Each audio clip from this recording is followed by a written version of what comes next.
Hello, hello, beautiful people of the internet. Hello, the Chaucer. Hello, Cool Doge, Xenothought 2, George Rockland. Welcome, one and all. Let us continue our Gladiators adventure. Hello, Gamba Lord. All right. So last we left off, I left myself. That's right. We did a contract to fight, some wild beasts that were terrorizing the city, and well, our wild beasts were just briggies in disguise. So we're all fully kitted out in direwolf armor, which is pretty awesome. Did something happen to the banner? Yes. Also, hello XJI7. So we're currently in search of a banner. We have Oto-sama doing it for now. We had him grab Fort Mine. He's got good base resolve, but it's not exactly probably what we're looking for long term. So we're in kind of a tricky spot with the 12 person origin, 12 bro origin, because there are certain roles we need to fill, and I don't want to get rid of anyone with experience because it makes us weaker. So we're in a bit of a somewhat tricky spot. Probably we'll have Oto-sama be a temporary banner that we eventually let go. And that's just, I think, what we're gonna do. Hey, Nixlarfs. This is the current bro list. It's not super long. So we got, what, 1, 2, 3, 4, 5, 6, 7, 8. 8 people on the bros list. Did I hear that you're our Monolith banner? Something like that. Something like that. I mean, who knows, right? If we get if we get a string of +4s, maybe this does end up our permanent banner. So.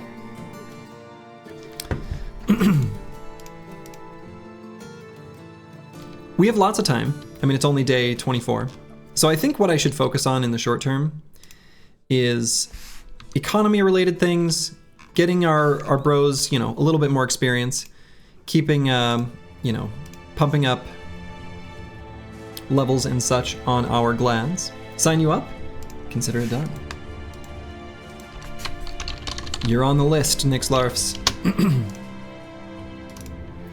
So yeah, I think we're gonna work on economy in the short term. It's kind of gonna be the goal. Though I am really tempted by this drunkard caravan hand. What's our upkeep and how much are the gigachads? Yeah, so our upkeep isn't too bad now. 391 crowns per day. Most of that is actually gonna be in the Gladiators. They cost 90 each. I think they're all the same level, right? So 90, 90, and then 90. Yeah, they're all level 7. So, 270 of our expenditures per day are paying for our Gladiators. Xenothought 2 says, may I be the banner on the Lone Wolf campaign?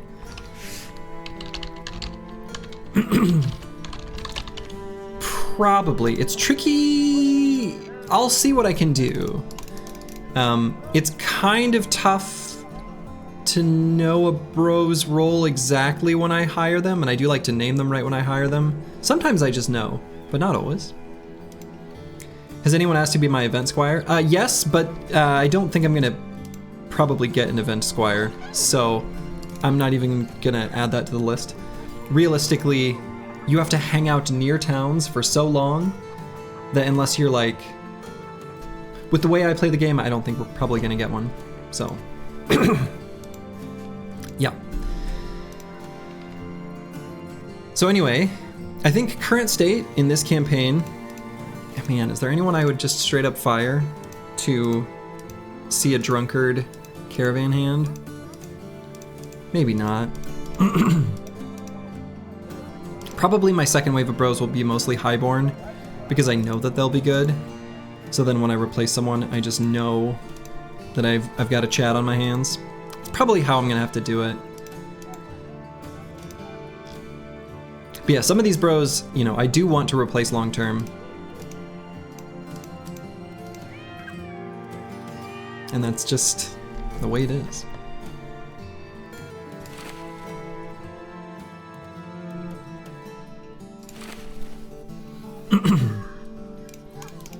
Okay, so I need to decide what I want to do right now. So this place has safe roads because we completed the contract here.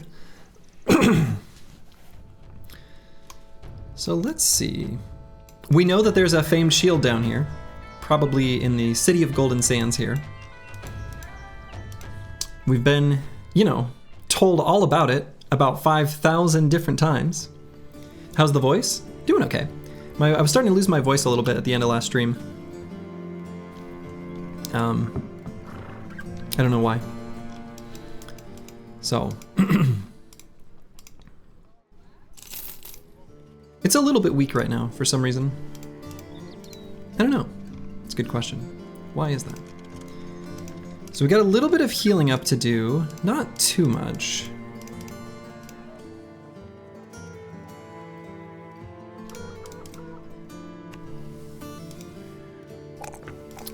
But a little bit.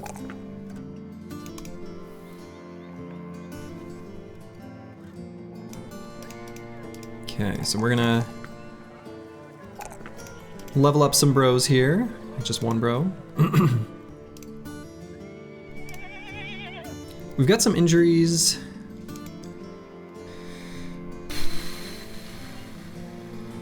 I think I'm gonna sell stuff here. The sale price is pretty good. I'm gonna hang on to at least one, possibly more kite shields. Maybe we'll just hang on to 2 kite shields. Seems prudent. Maybe 3. Hang on to 3 kite shields. Let's see, what are my backup weapons here on the throwers and backline? I suppose Otosama doesn't need that anymore. Could from one of these. Let's see. Can put a couple nets in bros' pockets. Seems like a good idea. Okay.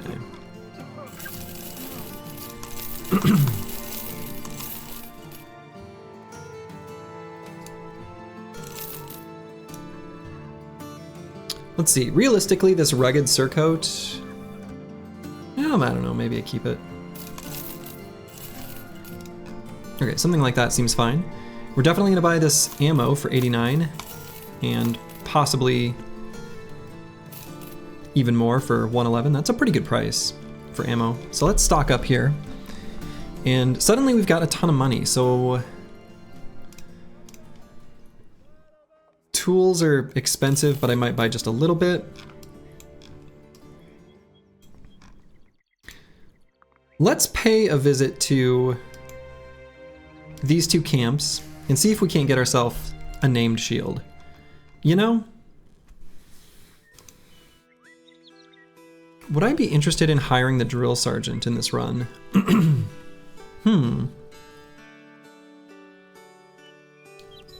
Sorted out of your 3 good bros, including this one, who do you think was the best? You'd say the tank last run? Yeah, tank last run was one of the better bros I've ever had. Go buy another Glad? Glads are pretty expensive.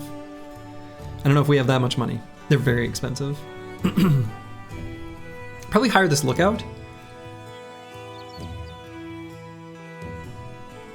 I think that's gonna be pretty good for us.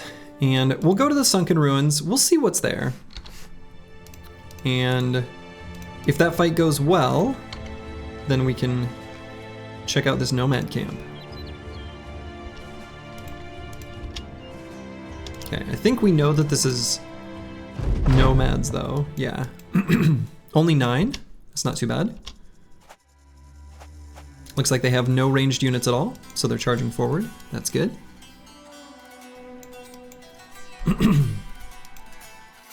So I think what I'm gonna do is I'm gonna pull the spears in, here and here, spear wall, and then we're just gonna kind of back up the entire rest of the team.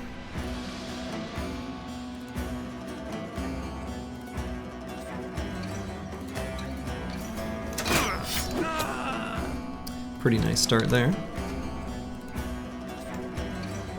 Unleash hell, that's right.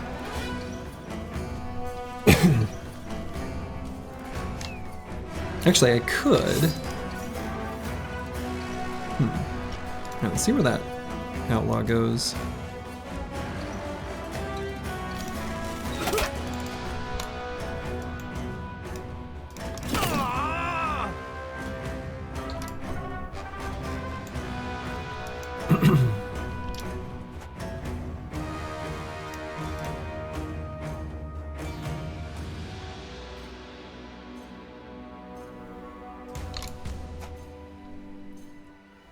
Let's see, we're still level 7, right? Yeah, we don't have Polar Master yet on the Chaucer. We will after this fight, though.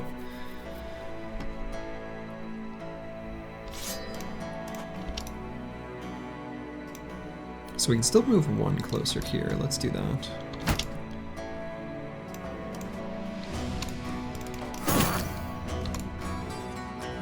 Oh, don't like that guy there.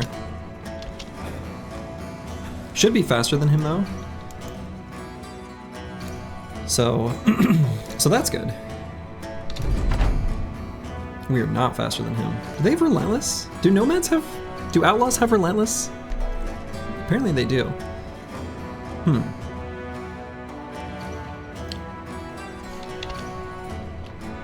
don't really want Zenithot 2 to get chunked. I know they've got rotation, so I kind of don't want to go here.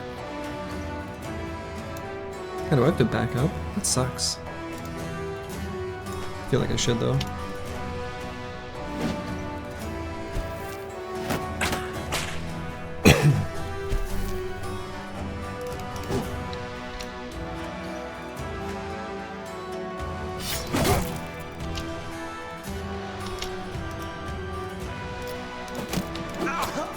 Okay.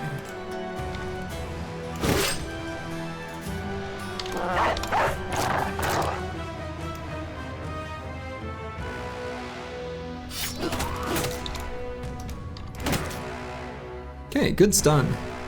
Should be able to get Zenithot 2 in there. So screw it, let's move Ball and Stalin up.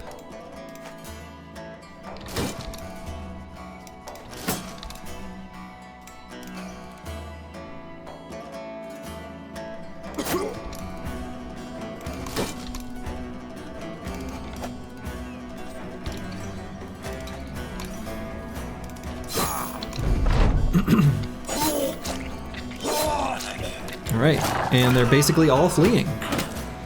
So, of note, this Direwolf pelt attachment reduces the resolve of any opponent engaged in melee by -5. So you can see these foes that were surrounded by my bros with Direwolf pelts, you know, simply lost the will to fight. Pretty powerful.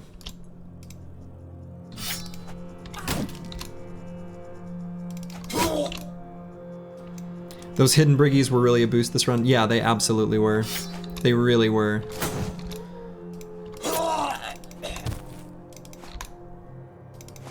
If you can manage to, you know, dagger those briggies down in any run and get all these armors with attachments, it's such a huge, huge boost. Okay, so this was not the camp with the name shield, which isn't too surprising. We sort of expected it would probably be this one because it's the higher tier one. Still, it was a good fight for us. The Chaucer didn't quite hit level 8. We want him to hit level 8 because we want to take Polar Mastery. You still live nice? You do indeed, Syncnaza. Though, well,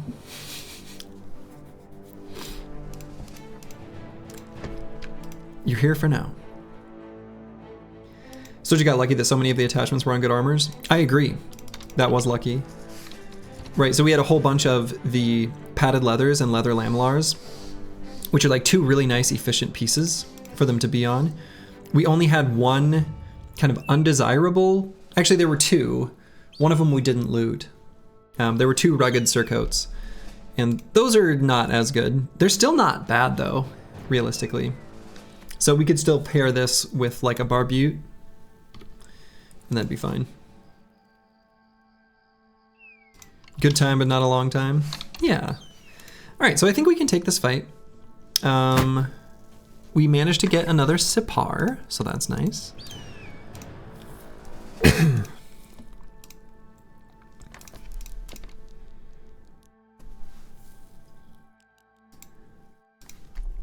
I don't think we need to put shields on our spear bros. The Paymaster would help? Yeah, too expensive. I mean, the Paymaster doesn't save us as much as we would like. It takes a bit too long for that to pay off.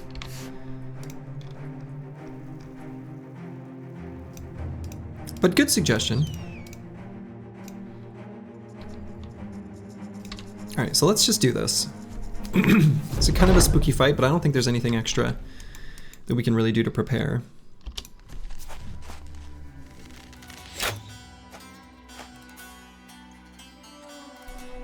So we can definitely get like the Chaucer here. Then they'll consider themselves to be in melee. So then we can put the two tanky boys there and there. Please be a fighting spear, I know, right? The leader? Hell yeah. Roxanne, it's me, knows what I'm after. I'm a simp for fighting spears. Then we can have the spear rows cover the top and bottom flanks.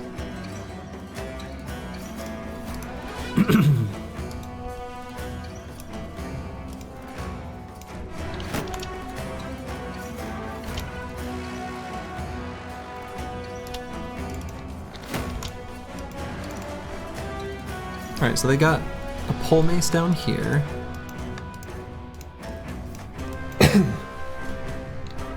So we see all of them except the leader.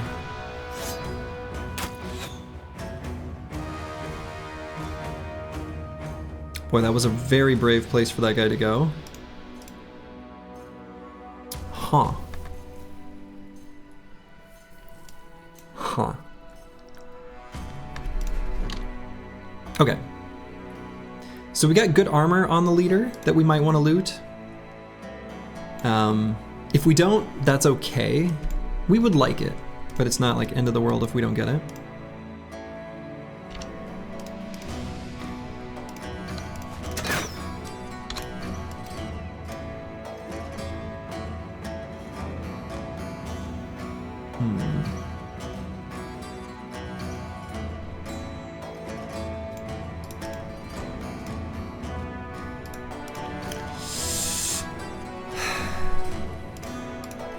Not sure exactly where I want to put Deep Space Cowboy. I guess we'll go here just for now.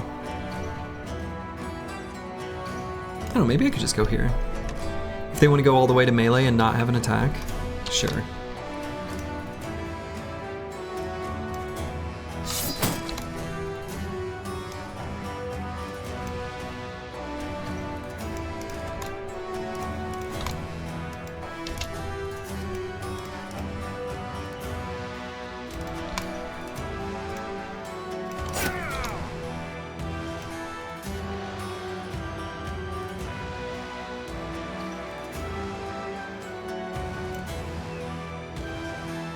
Do I send Ball and Stone all the way up here? Maybe. Direwolf Pelt Mantles doing their thing.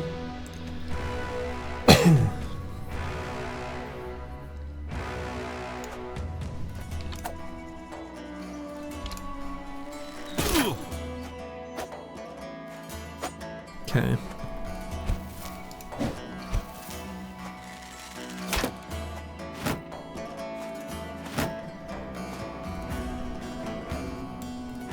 So the Chaucer can only attack one guy, it's this guy. If he hits him in the head, he might kill him. Okay, body shot. Still good though.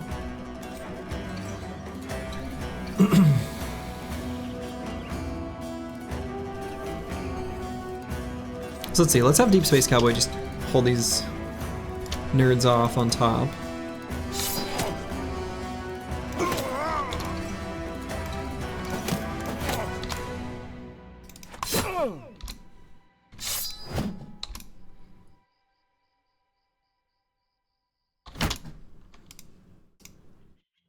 Alright, we'll do the old Hippity hop hopscotch. Nice.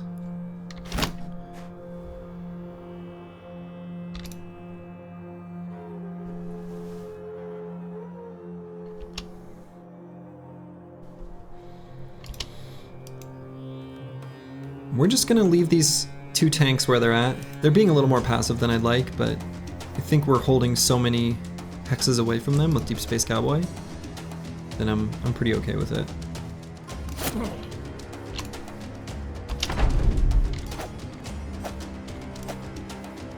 Okay. And they're still standing in a place where they're gonna draw arrow fire, so. Okay. So we're gonna need to get Kuldoj backed up, but luckily I think we should be able to kill that outlaw. Most likely. Try to hit him with Antiwian first. Okay, he missed. Okay.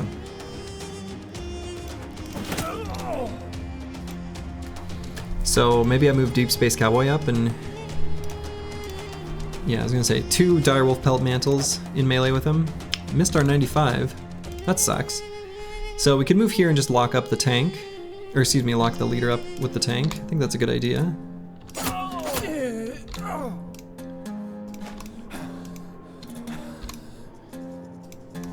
And maybe here we'll just... Oh wow. No Pathfinder. I suppose moving through deserts terrain sucks.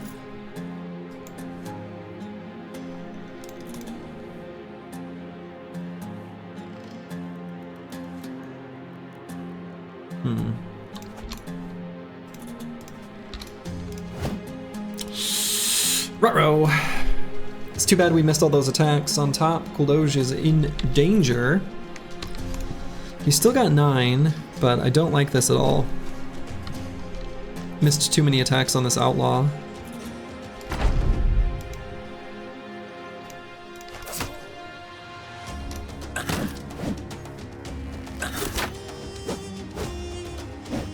No.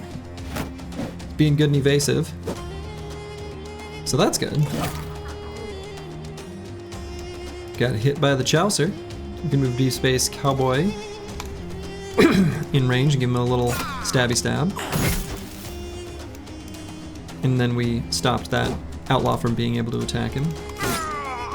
Alright. So, Kuldoj is A-okay now.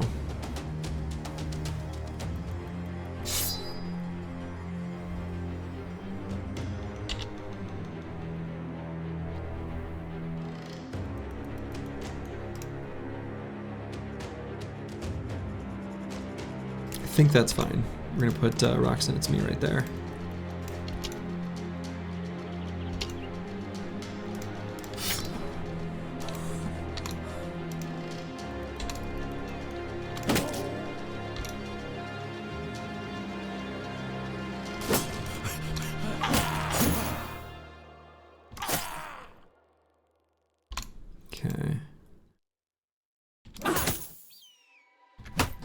You look different?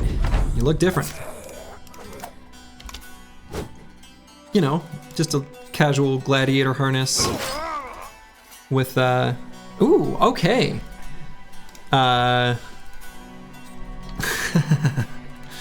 Excellent. Okay, so that guy's fleeing.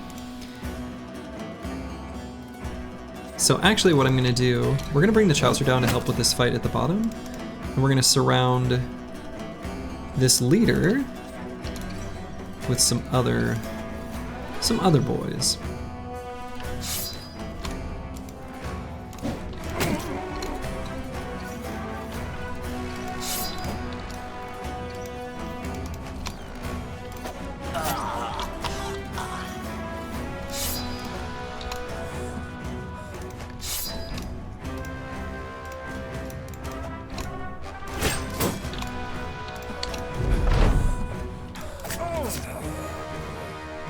Cool.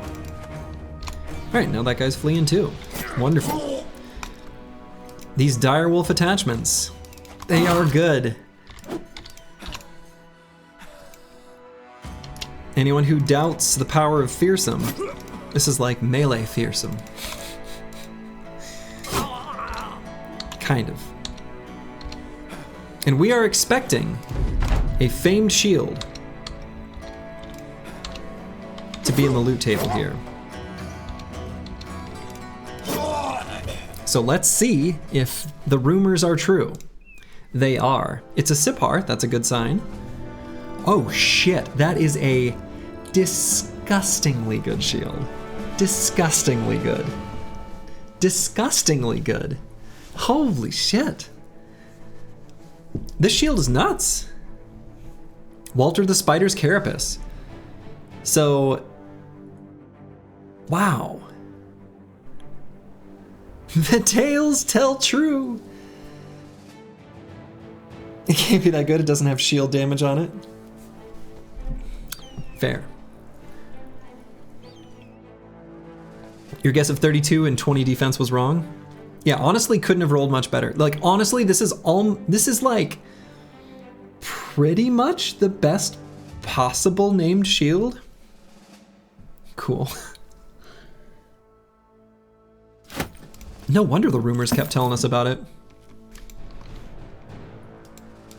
Is that from the shield that from the camp that spawned that 8 nomad group that was secretly packing brass knuckles the other day?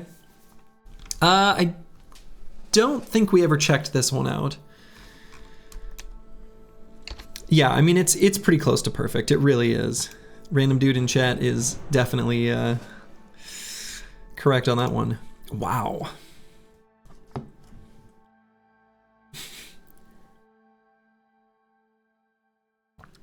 Wow.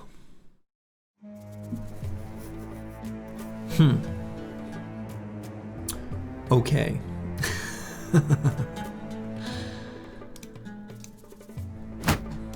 So does this change our strategy for bear?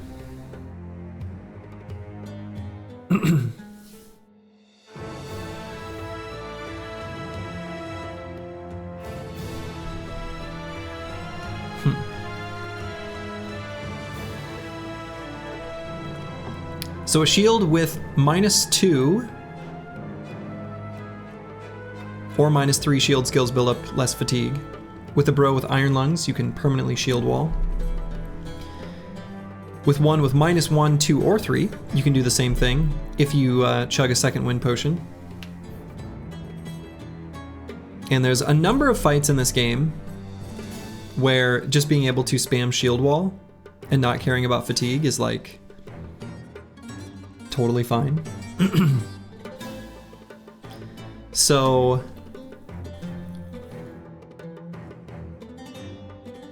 yeah, I don't know. This is wild. This is wildly good.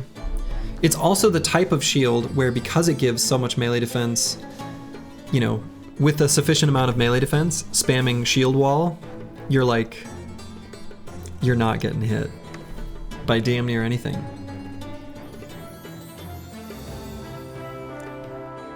Is this the shiny shield that you got the tavern rumors for? Yeah, yeah. Literally, so the funny thing about that is we received tavern rumors from here, here, and here, where they were like, hey, did you know about this fancy named shield? These nomads have this shining shield. It's like, yeah, okay, I got it.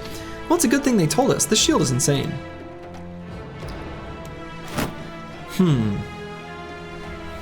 mean, it's really, really good. It's like really, really, really, really good.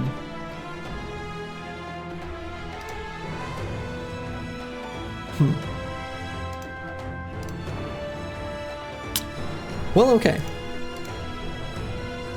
We also get a couple extra boar spears. I feel like our ranged bros, well, I don't know, I guess the arming sword's pretty good too. Well, I don't know. If I want him to hit something in melee, I probably just really need him to hit. It's like a famed heater shield, except it doesn't block from the ranged from the blocked hits. Yeah, I mean it's good. It's wildly good. Is this the first? Yeah, this is the first named item, and it is a doozy.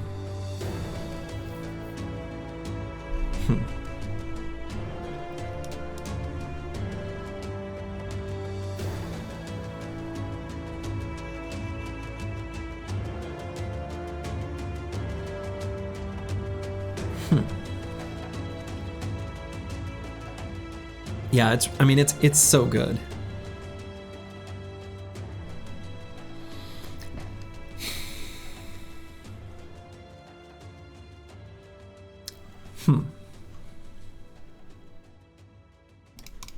What are Bear's stats right now? Okay, so he's got 120 fatigue.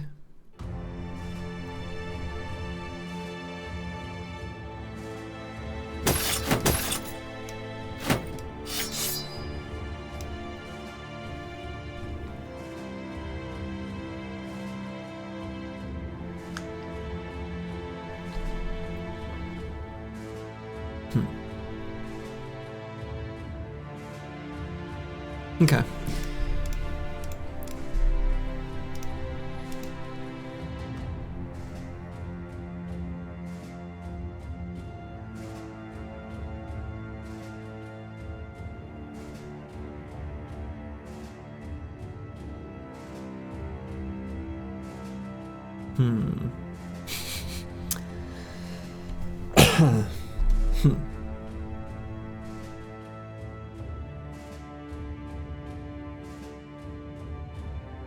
Why isn't apple considered with the fruits as opposed to in addition? That's a good question. You'll have to ask apples and fruits.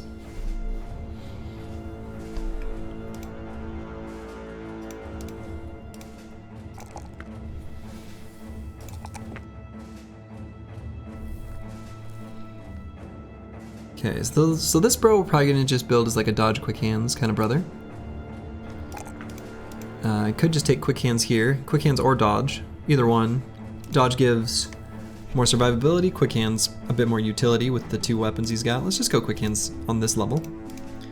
Oto-sama. We're gonna level as a banner for now, just... Well, let's see, let's think about it. All right, so we're level 4 with 48 resolve.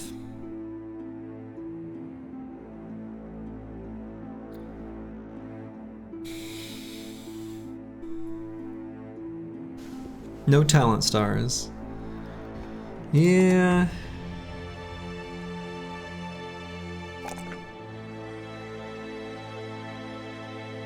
Aren't Jesus is listening? I know.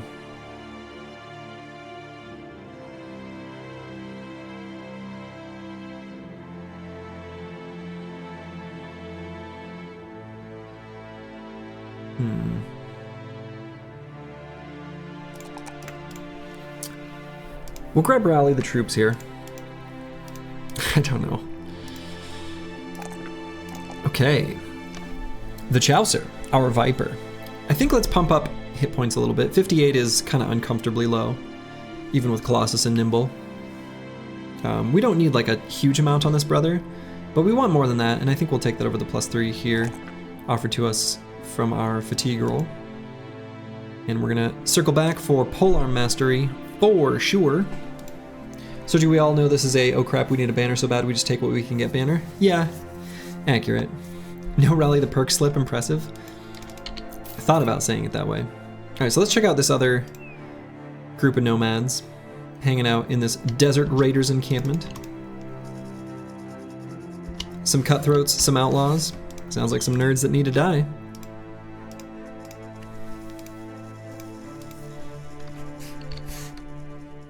Oh, we've got our 3rd follower slot. Huh. Okay.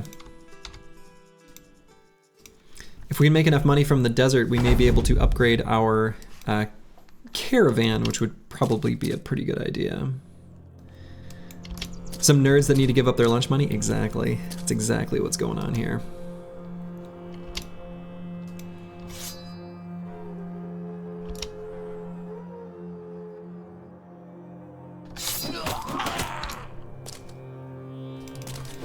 Give me your lunch money, you nerds.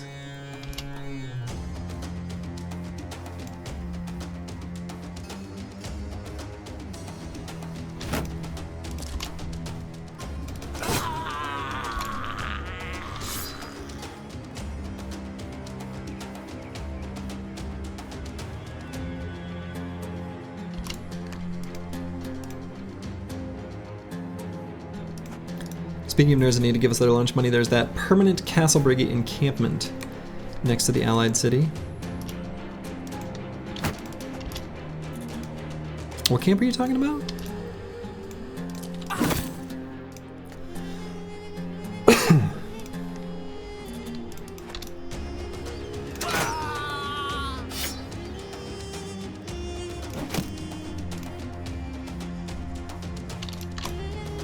The Red Noble Faction Citadel. Oh, yeah. Yeah, we're definitely... We're gonna take their lunch money. That's happening.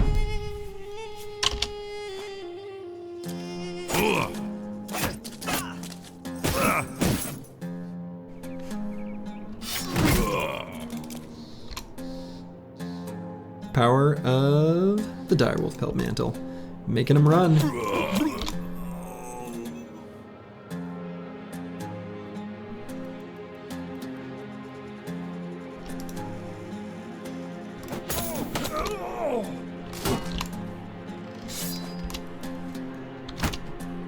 While our throwers just ka-chonk, ka-chonk.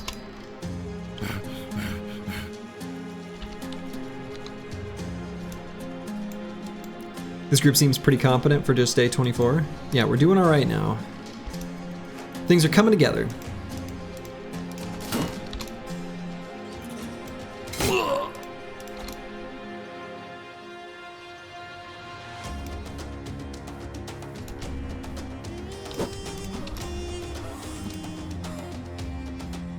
Soji, have you seen a Palace's cat? It's the cutest thing you've ever seen. I don't think I'm familiar with whatever that kind of cat might be. Is that a breed of cat? Is that a person's cat?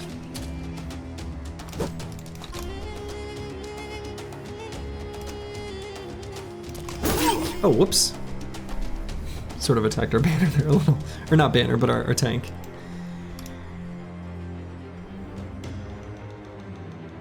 It's a type of wild cat. It's very adorable. Oh my god, they are adorable. Those are super cute. Oh my god, those are so cute.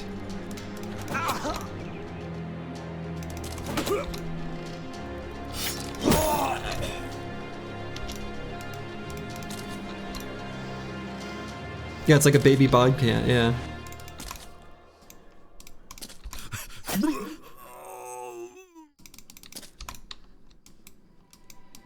The palace is a murder machine.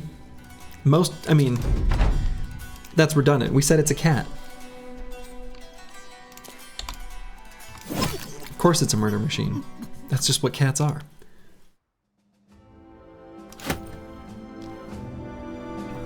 All right, and this is why we are going to need the cart upgrade. Already on display.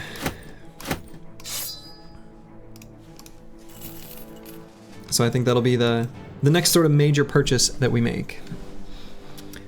There's cats, and then there's big cats like lions and panthers, and then there's the... Okay, so it's very fierce. All right, and we got this fire pot too, which when I sorted, yeah. Which, those are pretty handy. Fire pots are definitely handy. All right, next cider. We're gonna take this +4 in resolve, definitely gonna need more of that. Otherwise, I think we're always gonna take these +3s in melee skill when we see them as well. We should equip the silverware as throwing weapons. We should.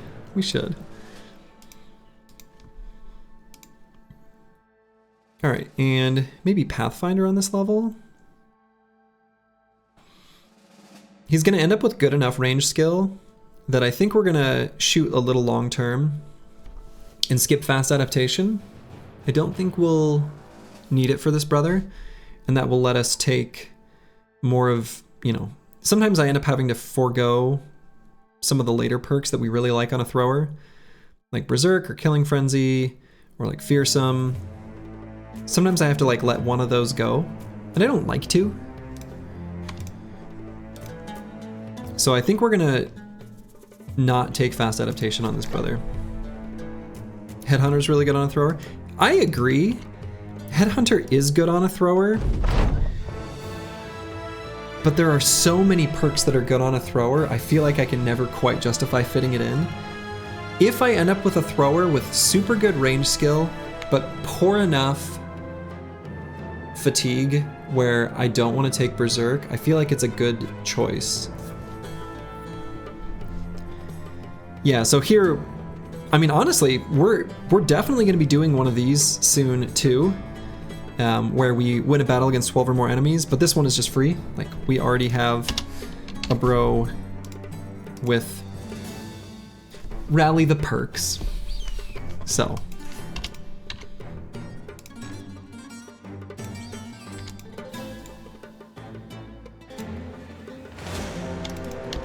All right, let's beat up some nerds for their lunch money.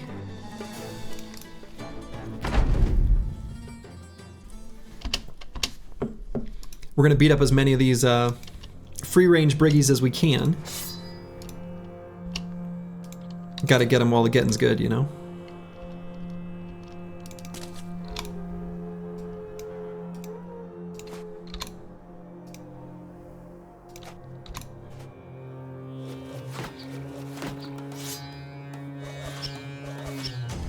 And so yeah, we're gonna be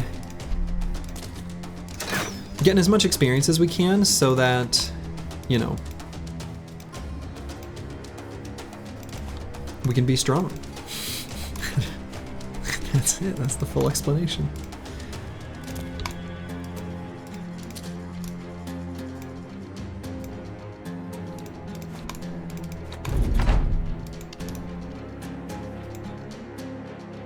Are you back on the list? And how high is the chance that you get back on the team?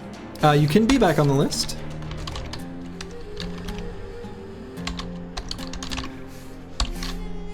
Here's the current list as it stands. Alright, do we move the Chaucer up just to do a flavor blast on 3 at once? Yes. Yes, we do.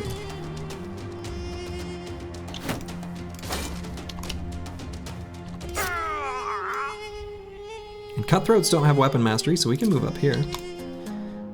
And not worry about him, you know, proccing his spear wall again.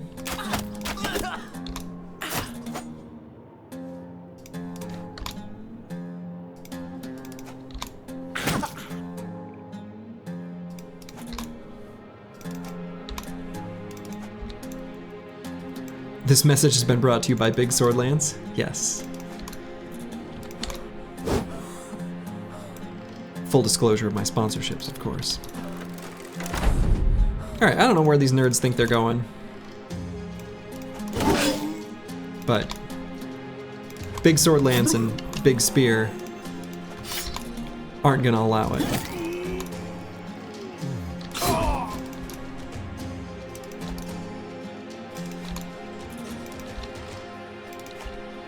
Okay, where do we think this guy's gonna go? To meet Dovcool. Alright, so definitely gonna take all their food. Not just stealing their lunch money, literally stealing their lunch. You love to see it. Alright, so let's go down to Quadim. Maybe able to vendor some stuff. Boom, there it goes. We got ourselves a Sergeant Sash. We may as well throw it on Oto-sama. It automatically gives him the title of the Sergeant. If you have a bro with no title, and you put the Sergeant Sash on him, the game titles them for you. Controversial. What if I didn't want him called that? Alright, ambush trade routes, you love to see it. Drive off nomads, hunt down what terrorizes. Alright.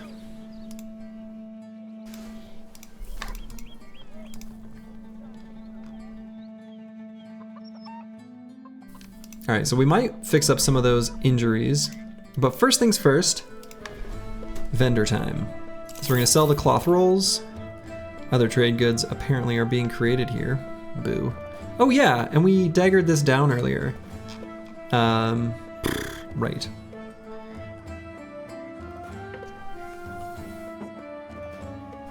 Okay, let's keep 2 kite shields and 2 Sapars. The other thing about playing with a 12 bro limited origin is that there's kind of more pressure on us to like upgrade the cart because we have to use this space. We don't get any armor stands just to cart stuff around for us. Chat, place your bets on Gigasell. Oh, I've done it before. I've done it before. I know what you're talking about. I do think the Gigasell is fun. This isn't such a Gigasell though.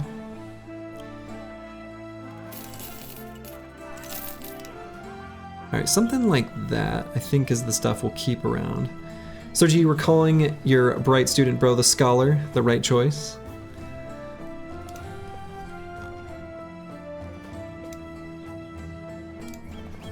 Keeping the spoons for the... Oh yeah, the spoons. That's right. Someone said we'd use them as throwing weapons. I thought that sounded fun.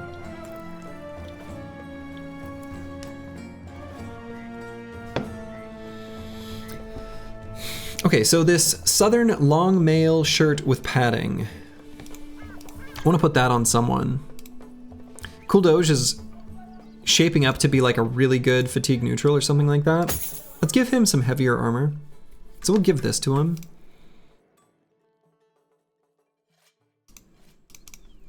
And let's give him a heavier helmet. We can have Mikkeling wear a lighter helmet.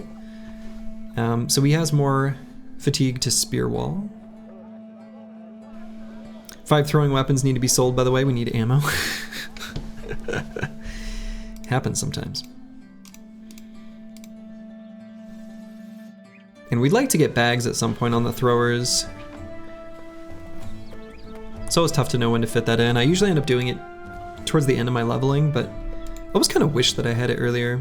Maybe I should be taking it earlier. Like maybe on this brother. Maybe next level. I take bags and belts.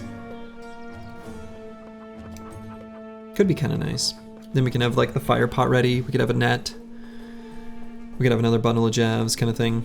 All those kind of possibilities. Are you more hesitant to take gifted on 12-man origins?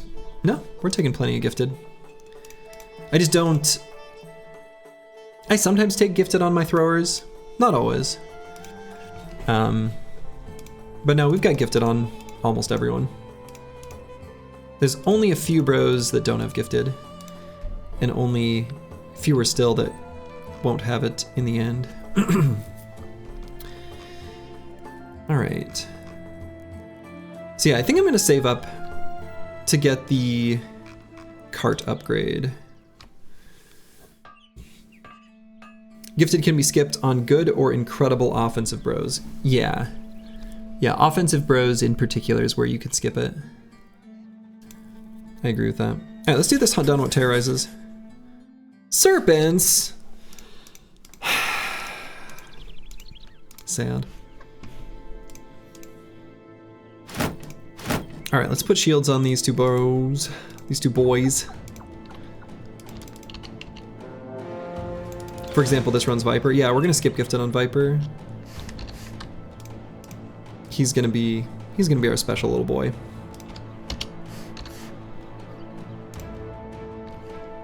Alright, well, here we go. Could have been Ifrits. Actually, I don't... Can it be? I actually don't know if that's true.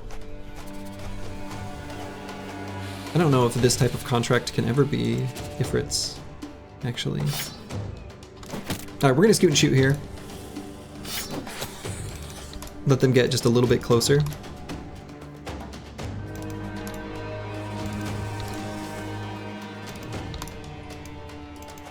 And, you know, sometimes they've got little laggers behind there, making their donut holes of death. But if you take one round backing up, you get fewer donut holes. Serpents are worse than Ifrits? Yeah, maybe.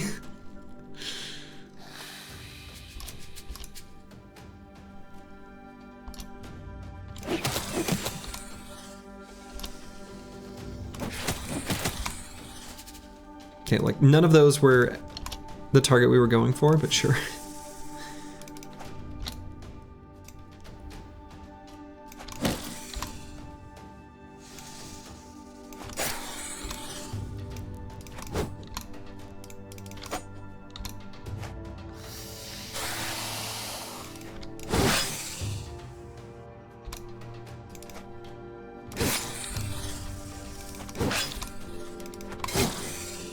Okay, so we did a bunch of damage and killed none of them.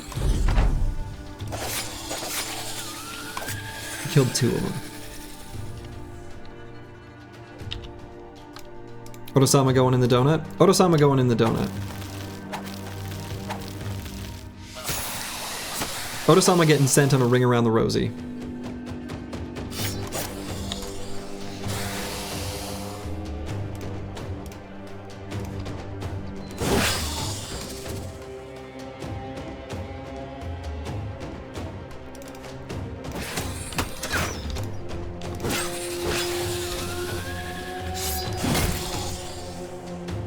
Love me rally the perks.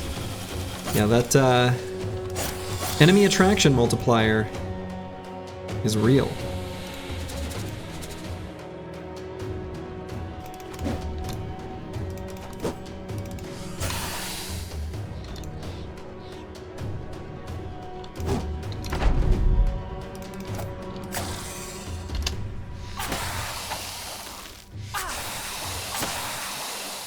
Okay.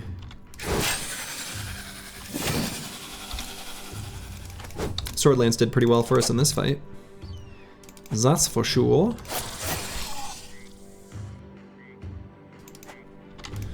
You should give your tanks rally the troops just for that. You know, I've been thinking about that just a little bit. And I've spent a little time thinking about the idea of making a tank banner that really leans into the tank part, and thinking about whether there's ways of, in certain fights with relentless but somewhat low initiative, but not ultra low. Anyway, I've been thinking about the idea of a tank who can reliably have the shield out when enemies are attacking, but the banner out when your bros are attacking, and how that might look in a tank that has rally the troops. Because otherwise, the overlap between a banner and a tank, as far as perks go, in a lot of cases is actually pretty high.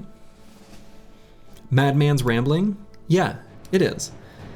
But like the idea of making, like I like my frontline tank banners, but I don't go so far as to, like, for example, take Shield Expert or anything like that. I don't know. I think there's something there, but I don't know what it is. Sounds basically like a fencer build. What?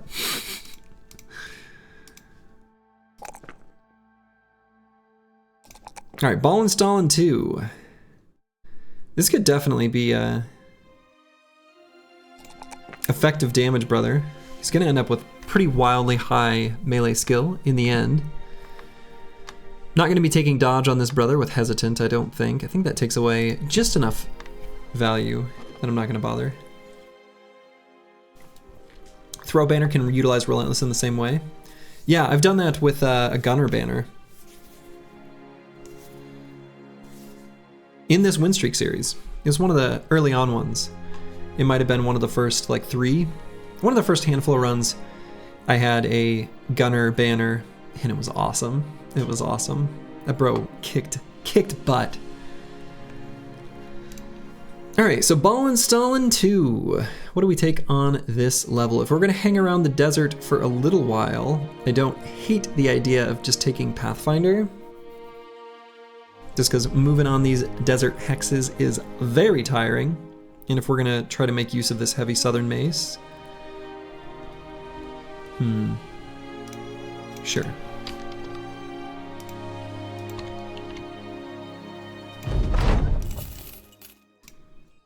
Alright, so we're gonna sell all these crafting components. Yeah, we'll just sell them all. I don't think I'm gonna bother to use them. So they gave us enough money that if we wanted to, we could maybe get the cart upgrade. Have 2 days worth of wages we can pay out. We're gonna make our way back to Dahab. What I'm thinking is we're gonna pass through this section of desert now, fight these ancient dead, fight these nomads down here. It's your cue to start hiring witch hunters. Yeah, the witch hunter would be kind of perfect for it. Man, and see, here's the thing. Here's what sucks about these 12-man origins. There's a 250 thief here. I just want to know. I want to at least know, but we can't know unless we fire someone. And I don't want to fire someone, not right now. Like, all of these bros have a purpose on the team right now. Install the tryout mod. I suppose that's probably a big reason why people do it, is 12-man origins. That just connected for me just now. I know how popular this origin is, and I like never play it, but this literal light bulb moment, that I get it. And Tiwian's kind of trash. He is. He's not great. But he is, let me put it this way. He's not great, but if we fire him, hire this guy, and he sucks, we've got some more fighting we want to do right now. So these lowborn are like a gamble that I just don't want to take. Click that tryout button. Yeah, I mean, we could know what his traits are. And maybe that would be worth doing. Because, you know, if he's got like, I don't know, fearless or dexterous or paranoid or something, yeah, we would be interested in hiring him. Is that worth the 50 gold?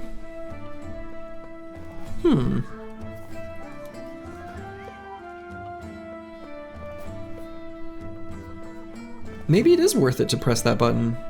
I don't think I've ever pressed it without the recruiter, who makes it way cheaper. It's interesting because it's kind of an insignificant decision. Like, we're talking about something I'm laboring over for 50 gold. So the weight of the decision is low. I'm more just trying to like reason through it. Like, what's the correct reasoning? Like, would it be worth it? Ooh, see, that's pretty good. Tough is good. Is the huge guy worse than the average thief? I mean, he's not great. He's not terrible. But so now that we know he has a trait that's really good, right? I mean, plus 10 to a secondary stat, I think that makes it worth it to see. Are there other bad bros?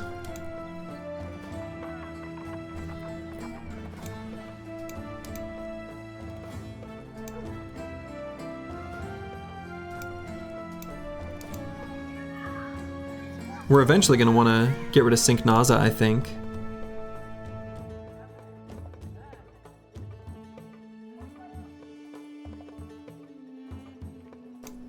We can probably get by with one tank for a little while, actually.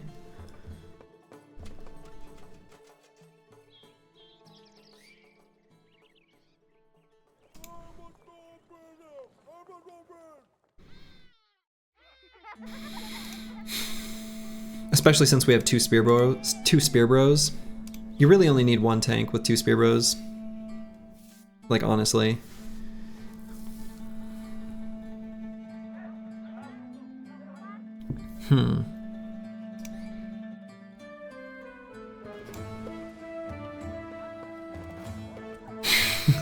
It was a fun job, gents. Hey, Blackfire.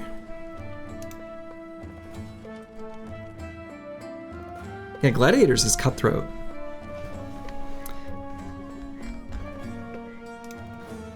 It hurts that these are bros' names in chat. Don't take it personally, but someone's gonna get fired.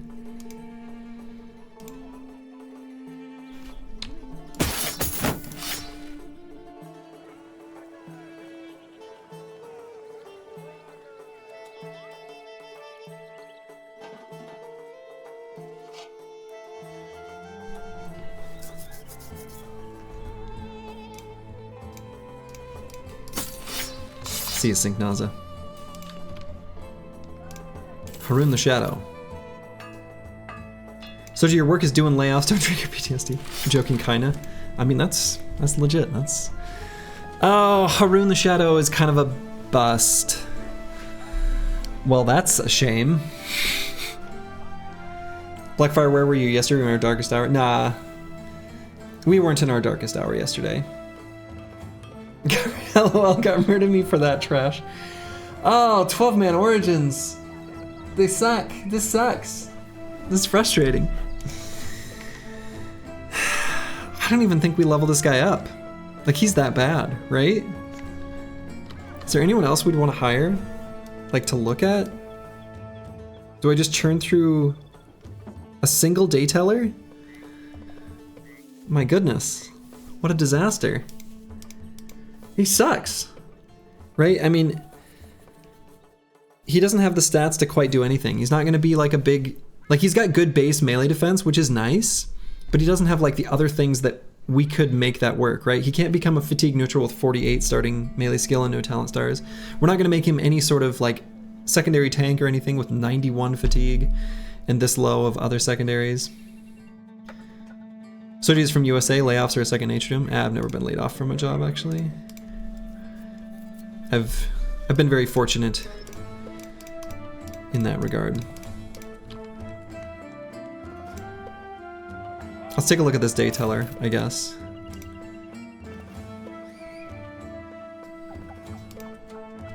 This one's fragile.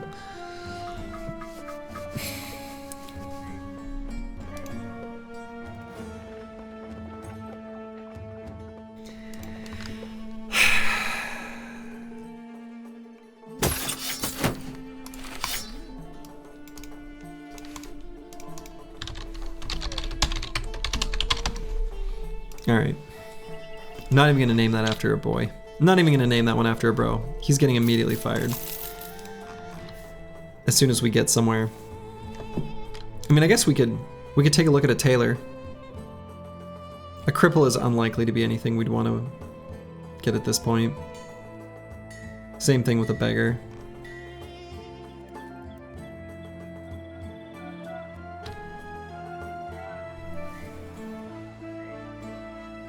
He's like a Maxwell belly dancer. Fire. Slurgy's desperate now. Sergi, I do know you work with medical equipment, but like, how do you fix it or improve? I don't understand how to answer that question.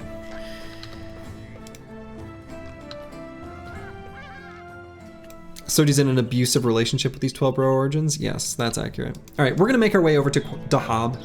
We're gonna hire someone there. So we're gonna, I guess, travel through the desert on a horse with no name.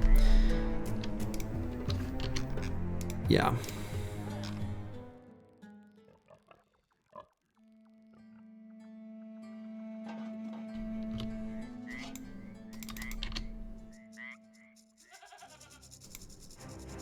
Gonna hire Abdul, the destroyer of worlds? Yeah, something like that. Abdul would be more than welcome on our team. 8 hyenas. Okay, well. Goodbye to this new guy.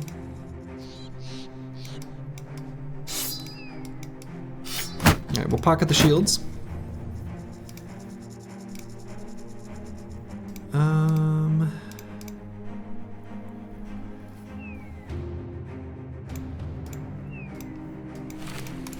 Let's put a heavier armor there. Okay.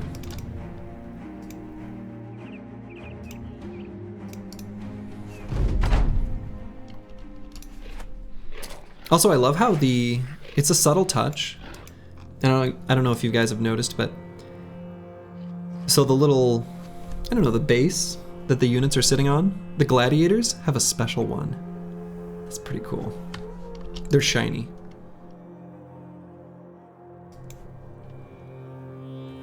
Someone's bleeding to death? Nah.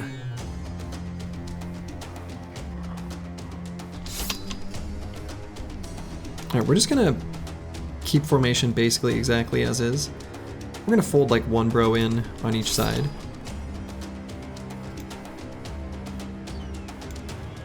So they can't flank as easily. Because they always try to.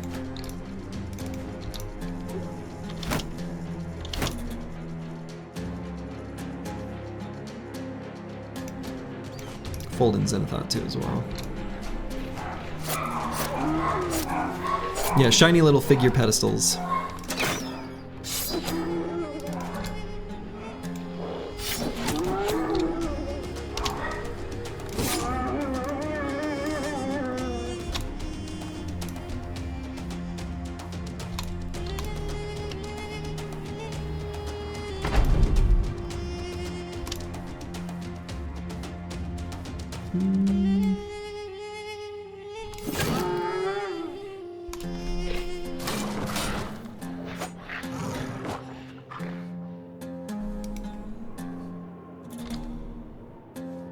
Could do repel here. Okay, let's just push him off.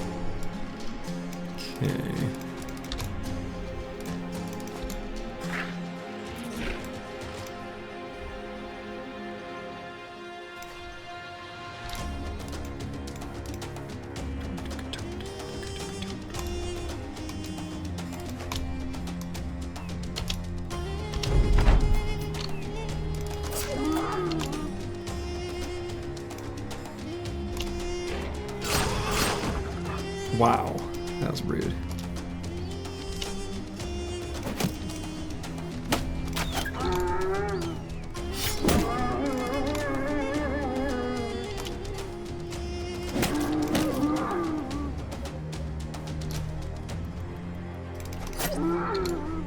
All right, all the hyenas were no more.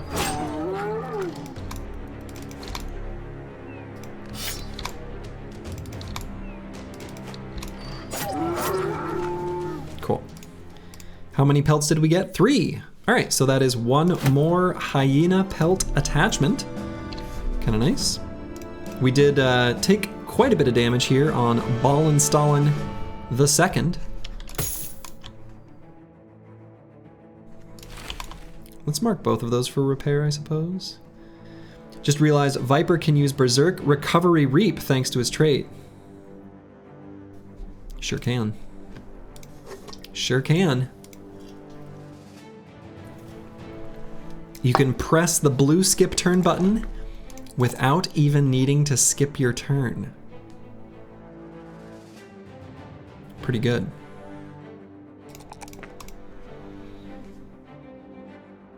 Okay, so Zenithot 2.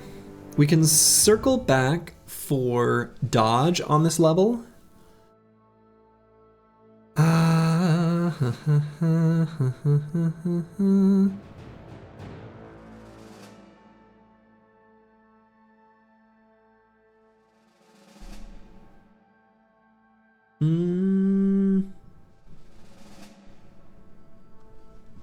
Is that link? I'm not gonna click on that link, Blackfire, but that one looks suspicious. And that message doesn't sound like Blackfire. I think I'm gonna delete that message. Blackfire, you let me know if that was incorrect. How do I delete a message? That's you? Okay. That looked like it might have been a link to a virus or something of that nature.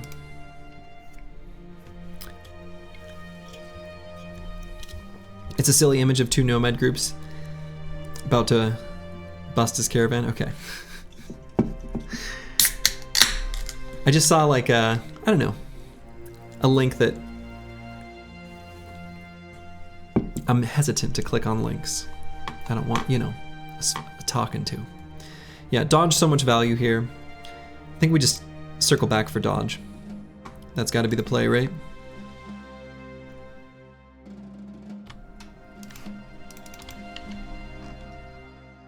I click on links, let's go. Link Gamba.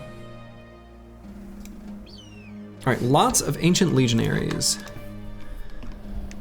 So now here, we drop the spears and replace them with these flails.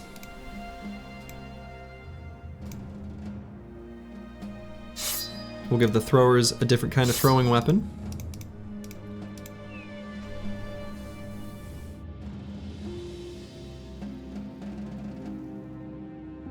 Xenothought 2 is going to be kind of useless.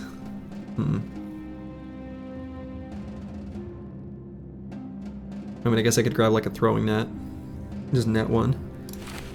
I got extra nets.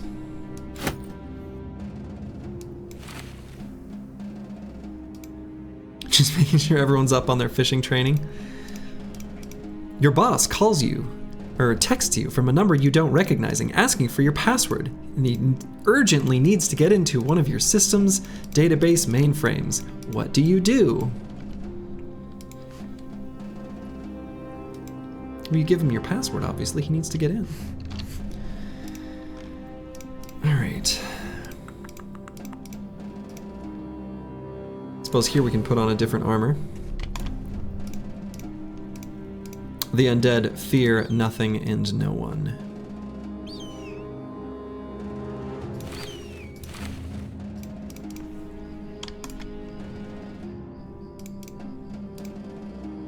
You don't answer work-related calls outside your working hours? There's the real answer.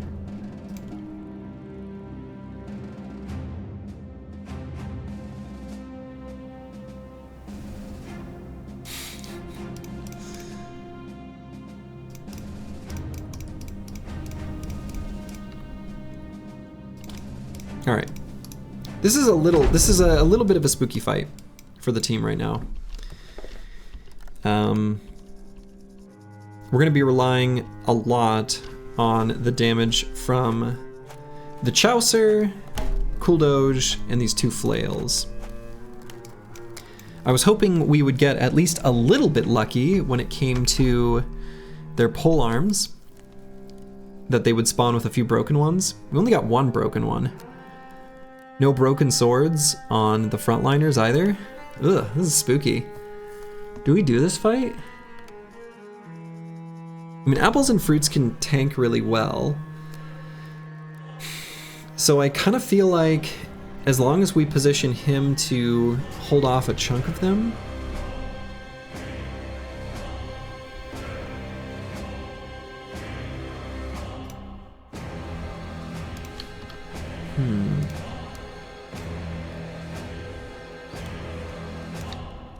Yeah, there's maybe a way we can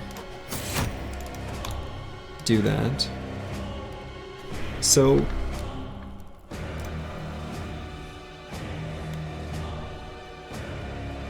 maybe put him like here.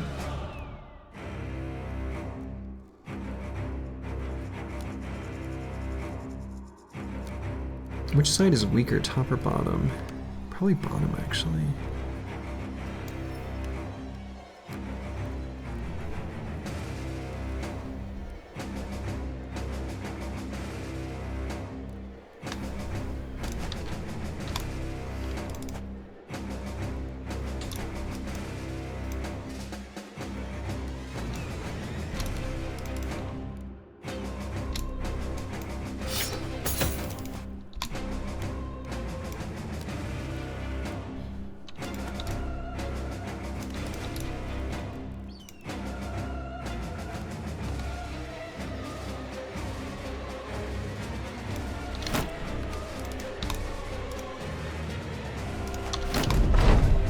Doing something a little bit funky with the tanks there. We'll see if this works.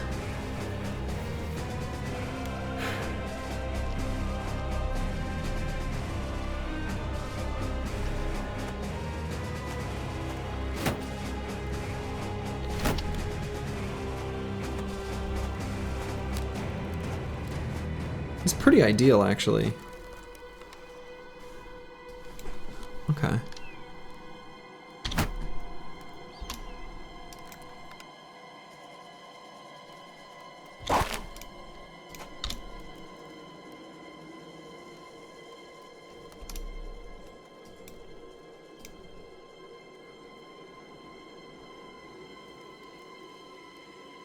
Really don't want to put Deep Space Cowboy in that hex.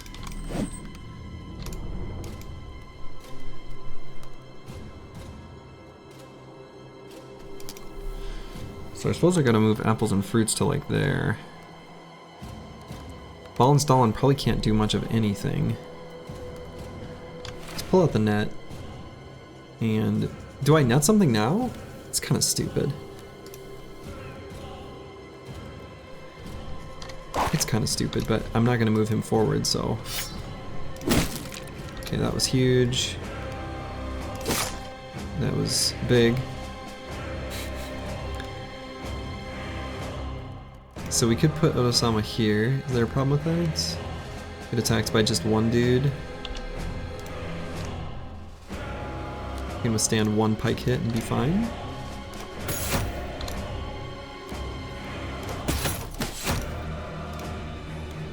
So I hate putting Mikhail Ling here, but I am going to anyway.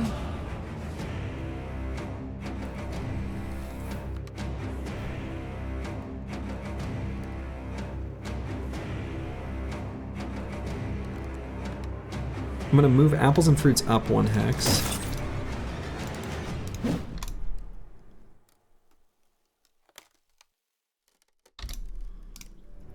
I'm not gonna move him up one hex. He can't. Next turn though. Okay, that was big. That was good. So I feel like I need to get a full reap from the Chaucer. So if I send him here and do a reap, who will they attack? Probably him. So there's gonna be 2 polearms that hit him. How bad is that? It's like kinda bad, it's not that bad. But it's a little bit bad. The best reap is in the spiciest hex, as it often is. We could wait for them to go first. Reap in the last half of the round. It's probably smarter. So let's do that.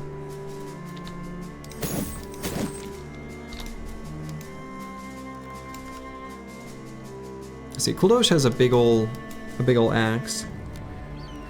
Tiwian we could put here and attack there. Kinda sketchy. He could die pretty easily. Kuldosh would be safer to move forward. Sounds like a smart slurgy thing to do. Better listen to smart slurgy. Yeah. I don't always do that though.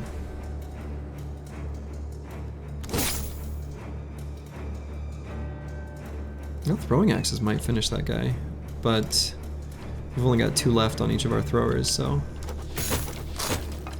Okay, that was good. Future sad slurgy sometimes wishes he did. Yes. Sometimes.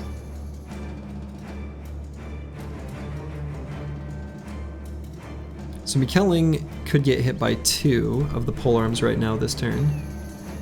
How bad would that be? He'd live, and then I'd know what to do with him for the rest of the round, so let's pass the turn. Wait. If this guy dies, we don't care. Alright, so they did both hit him.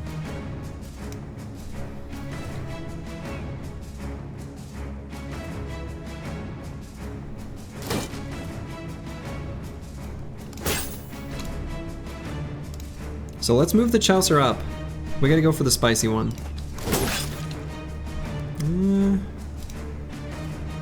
Kinda missed some ones that we shouldn't have with those high rolls.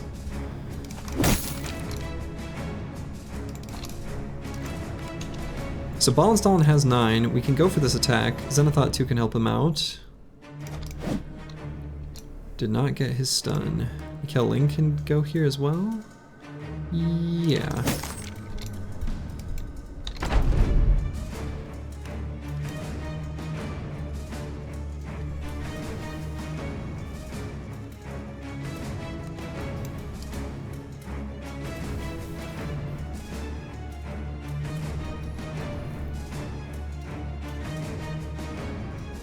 I dare not push Xanathot 2 up.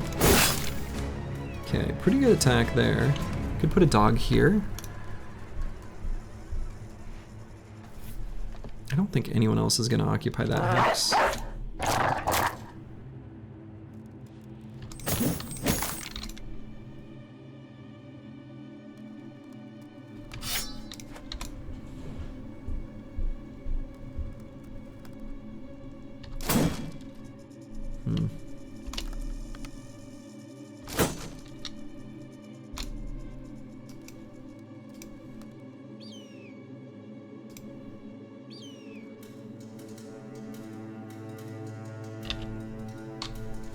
Exciter has 9, so we could withstand 2 polearm hits, so I could put him here just to bait out attacks.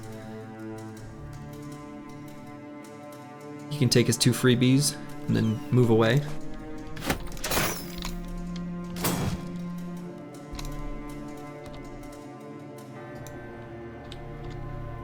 So if I do a stun here, I don't get any regular attacks. Let's do 2 regular attacks.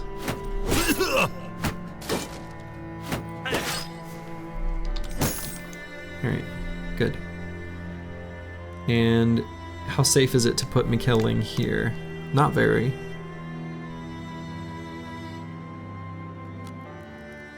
A War Scythe has 3 reaps and a few love taps in it, so durability is 1/3 reaps left. Is that all?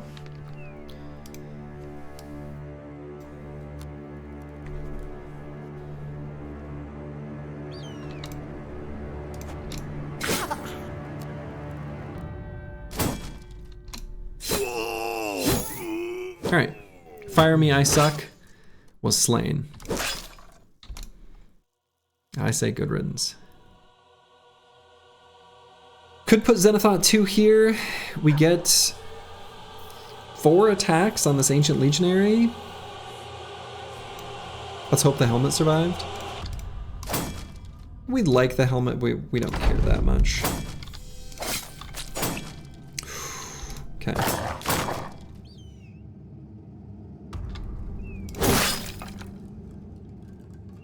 Okay, that was good. It's pretty dang good. Pretty dang good.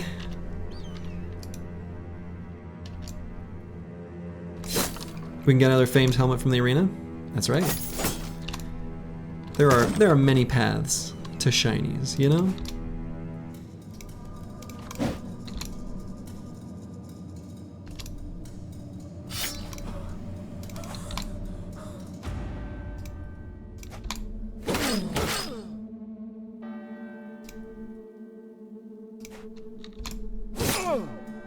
Oof. The 9 lives proc.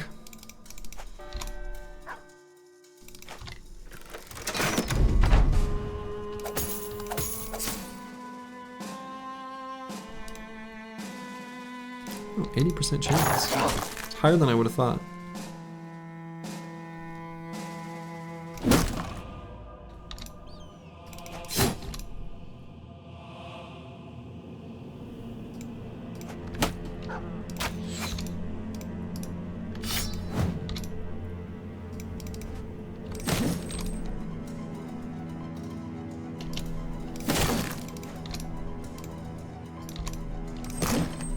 Okay, so Fire Me, I Suck is no more.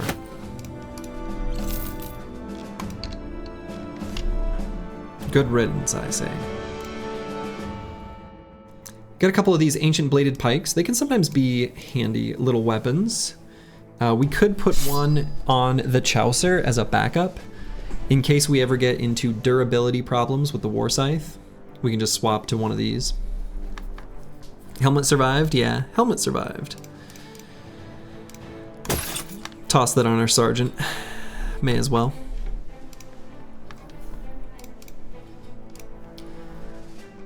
Got ourselves a nice level up on Mikkelling.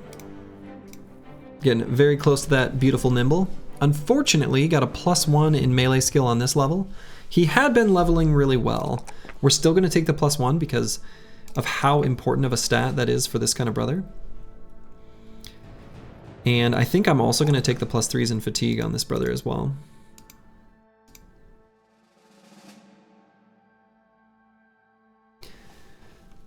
So this is gonna be a no shield spear bro, I think. I don't think his fatigue's gonna quite get where we need it to, unless we find like a really light named heater shield or something like that.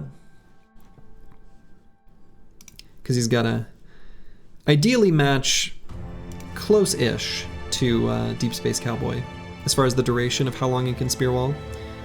We want to get a good 4-ish rounds out of him, ideally. More is better. So could just go something as simple as footwork. Not footwork. God. Pathfinder. I look at the foot. I just say the word footwork. Just Pathfinder. It's pretty simple. Pretty good. We're starting to pick it up on more and more brothers. It's good while we're in the desert for sure. All right. And probably this extra large nomad camp. I'd like to bust it. I think we're not even going to look at it right now. I think we're just going to head straight to Dahab. We might be able to get in 2 fights if we get in there fast enough. Why no shield there? Spear don't do enough damage, IMO. To go double grip. Yeah, it's not about damage. Their purpose is just to hold a space.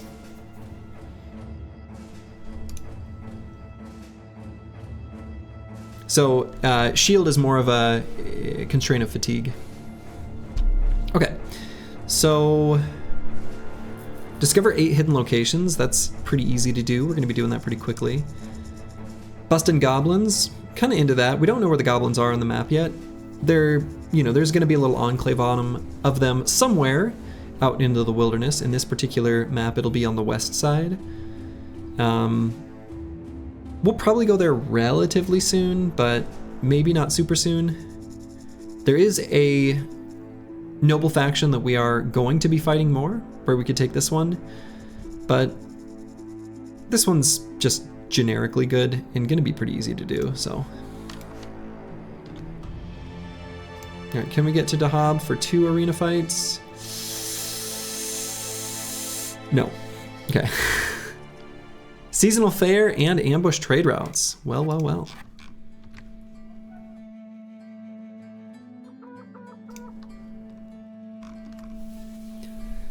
Quick feet. Some other cheap nomads here. Lots of nomads for hire here. Nomads are pretty good. Yeah, Aslam and Zuri, both super cheap. 1,020 for a nomad, that's insane. I agree. Hunt down what terrorizes. Drive off nomads. All right. So we're gonna look at what is on offer in the arena, but as previously mentioned, the arena fight ostensibly chooses a power level based on your average bros level. Hand wavy here. But if we want to do an arena fight, we would at least want to hire our bro first. So we're gonna do that. Aslam's here is pretty tempting. Quick feet might only be, yeah, quick feet just means the swift +5 range defense, which is nice. But is it worth paying 1,000 gold for? Maybe not. So I'll probably just hire Aslam here.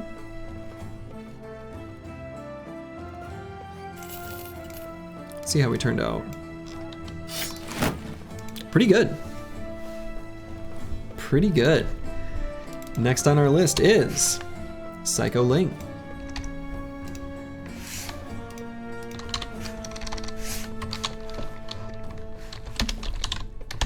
So he's got fatigue neutral written all over him. 9 melee defense with 2 talent stars. Very good. His secondary stats are kind of lacking. He low rolled resolve. Now luckily we do at least have the +5 from Drunkard, which is helping us out here. And he kind of low-rolled melee skill as well. I shouldn't say A+. He's like an A-. I mean, he's good. He's like a B+, A-. He's like a B+. I don't know why this grade is important to me. He's good. He's a sword boy. He could be a sword boy, sword, flail, you know, anything that gives some sort of accuracy bonus. Swords giving accuracy bonus directly, and flails indirectly by letting them bypass shield defenses. I've been more partial to flails, generally speaking, but swords are totally fine. Either one's fine. I don't think I've made too many great sword fatigue neutrals, but I actually think that's fine.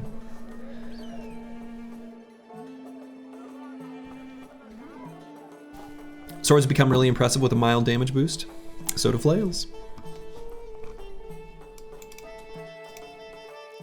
Sword neutral sounds so sad. Why? Have you ever made one? They're pretty good.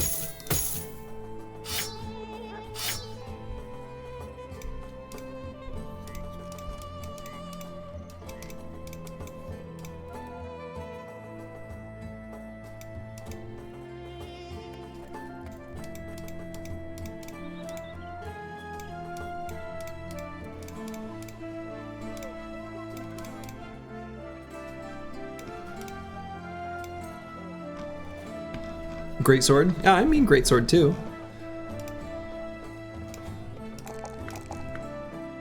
Okay, so we're gonna be wanting to pump up his resolve. We're also gonna need a little bit more fatigue than this. 94 is a little low. He doesn't really need it on this level. I think I'm gonna take the +4 hit points. I am gonna want to bring up his fatigue, so I'll be kind of disappointed if we don't get many opportunities to bump it up a little bit.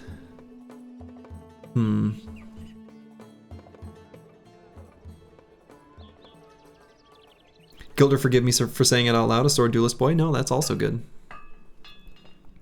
Sword duelist fatigue neutral. If you get a famed with minus fat per swing, it's beautiful. Have bros died so you're back?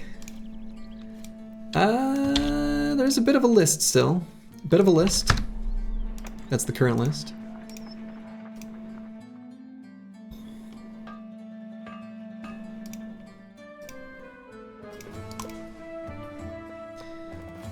Yeah, so I think because we're in the desert and I'm gonna avoid Pathfinder for a little bit, I will just take Zetvon. And I don't want this bro to die. I have a feeling I'm not gonna end up taking Steelbrow. I think on these bros that I hire, that I really just want to keep alive, that I'm training to be a fatigue neutral, but I don't necessarily have a heavy armor for them yet. They're fitting in this window where I still want to give them 9 lives. So that I'm probably not going to end up going Steelbrow because there's so many other things I want to do instead. Alright, so let's take a look at what the fight in the arena is. So as previously mentioned, this is going to be the 5th, and every 5th is a 4/3 increase in the base difficulty of the fight. So depending on the type of enemy this is, we might nope out of it, but we'll take a look. Nachos. No. Just not gonna do it.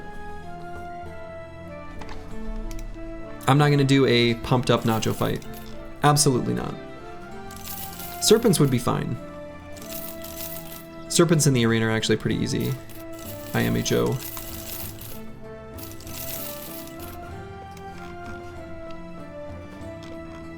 Yeah, time to do the 2 contracts on offer. So a 3-skull hunt down what terrorizes, and a 2-skull drive off nomads. Might not do the 2-skull drive off nomads. Let's leave this beautiful selling oasis, you know? Yeah, look at these gigacell prices. They're pretty nuts. They're actually insane. Yeah, the sale price is completely nuts. Let's see, and let's take a look quick at the temple. Probably need to fix up this injury. If we're gonna fight in the arena maybe tomorrow, we need to fix that one.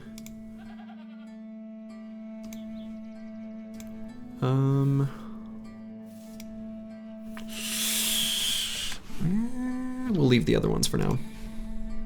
How's it been going today? And about the material yesterday in the Briggy fight, it was over 13.5k since that was the only material of the pelt and elk cost to create the pelt attachment. Yeah, I figured whatever number you were quoting there had something to do with the prices of the pelts and crafting them attachments, plus the armors, you know. You would honestly liquidate the flails at these prices? I'm kind of thinking about it. I was thinking about liquidating the flails and honestly the Sipar and Adarga. And we don't need this many jabs.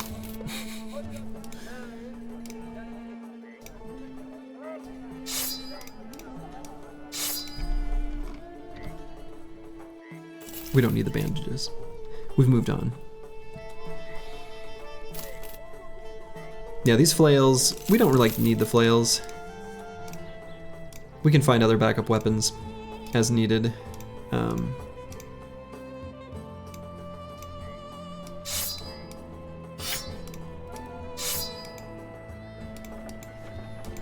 No bandages, only 9 lives? Exactly. Alright, so a 3-skull hunt down what terrorizes is tempting. I just don't want it to be serpents. And I know it's gonna be serpents. If it's hyenas, we're happy. If it's nachos, we're fine. If it's serpents, we're miserable. We're miserable.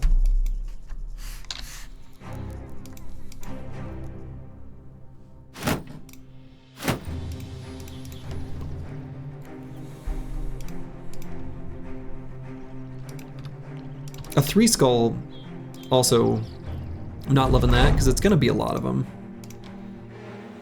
13? That's not as bad as I thought it would be.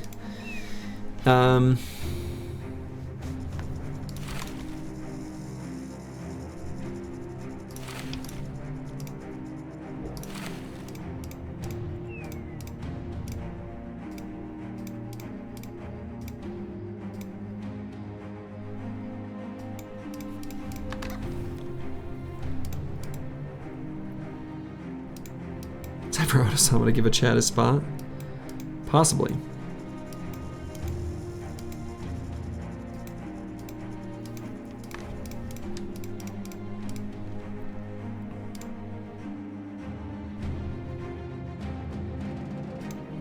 Get the banner with wolf pelt armor. Yeah. Yep, I agree with that.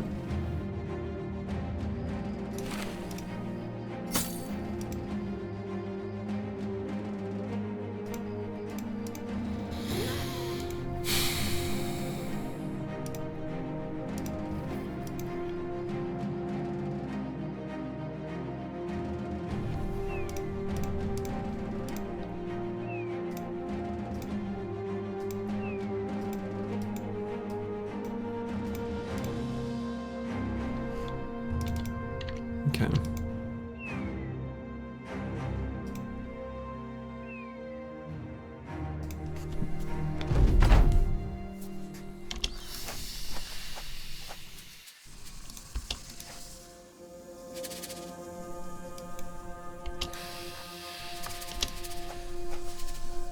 All right, so we're definitely going to do the old scoot and shoot here. Force them to get a little closer. They formed a nice, beautiful formation, right? Like, look at how nicely formed up they are.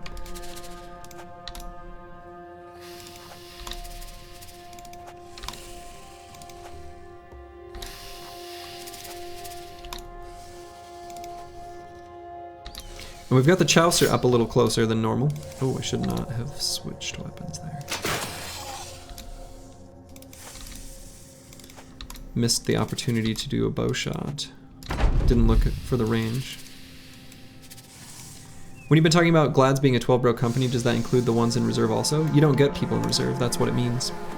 You are limited to 12 brothers, period. You literally cannot hire more.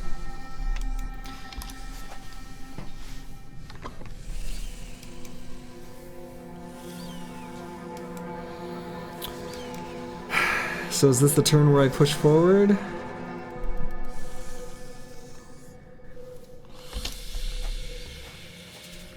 Probably is.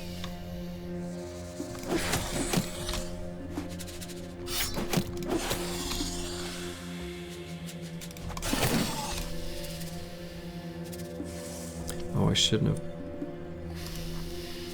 Okay, I need to slow down a little bit. I shouldn't have moved him here. I should have waited so that McKilling could go first and then he could go. It's kind of stupid mistake, actually.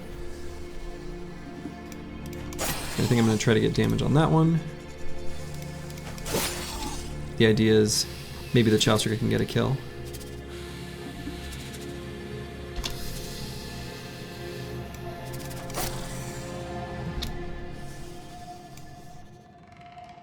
So I'm going to end up pushing apples and fruits forward, but we'll see exactly where. Could put Zenithot 2 all the way up here. How risky is that? Very risky, but still kind of tempting. Because then Ballenstallen can get a stun there. We've got Relentless. We're pretty fast.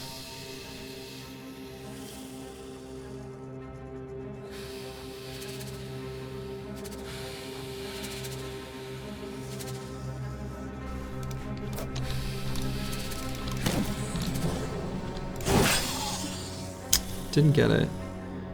Can, however, throw down a Doge. Good boy.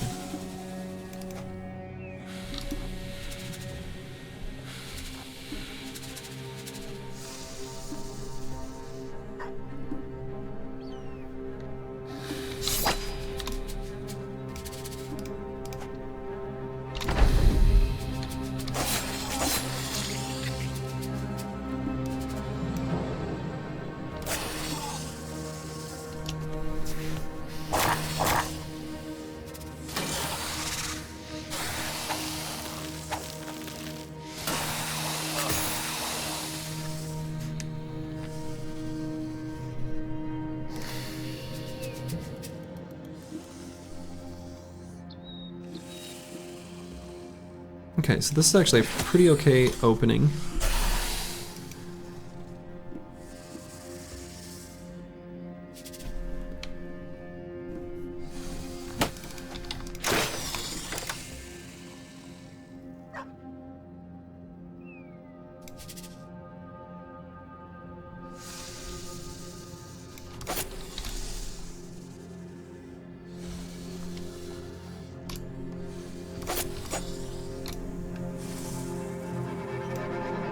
See, so if I go forward, do I have enough to swing? I do.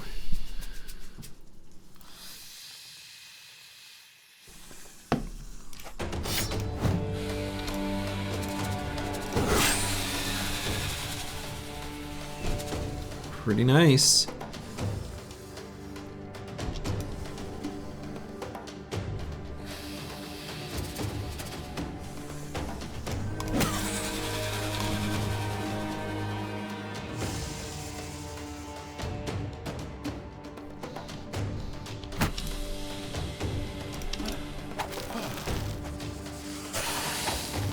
Ooh, uh-oh.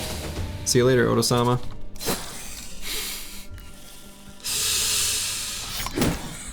Most likely, anyway.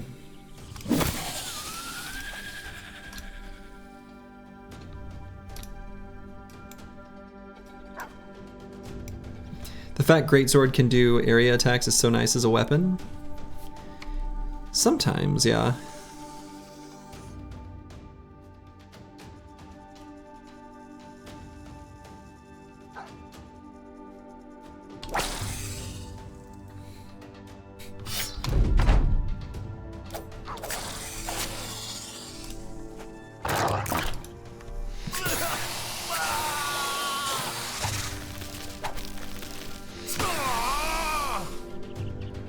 Okay, we don't want to lose that guy.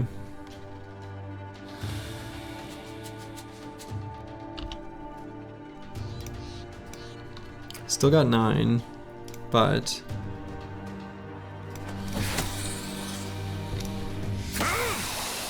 there it goes.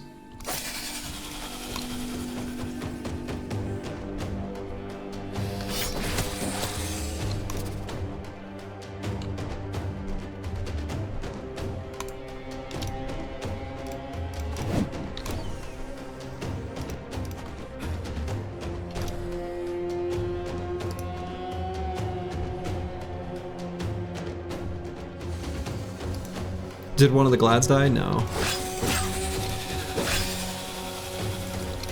Glads are all still in good shape.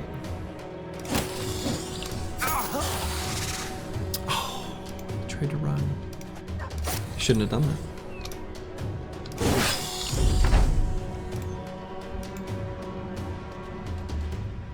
If you spread out the team and kite back a few times, you can sometimes split the snakes up a bit, less death donuts that way.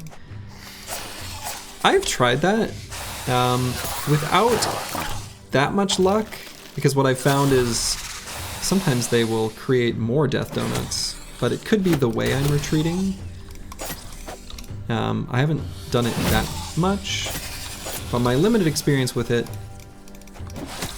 wasn't good, but again, I do think that's user error. Donuts, yeah. Donuts are tasty. All right, so Oto-sama dying was kind of not that bad. Psycho Ling dying was.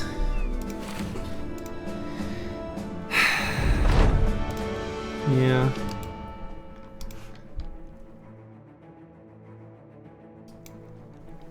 You sleep to my streams and you woke up yesterday with someone dying, think during a raider camp, thought it was one of the Glads? No. Yeah, I know exactly the moment you're talking about. You can get better bros now? You can get better bros now.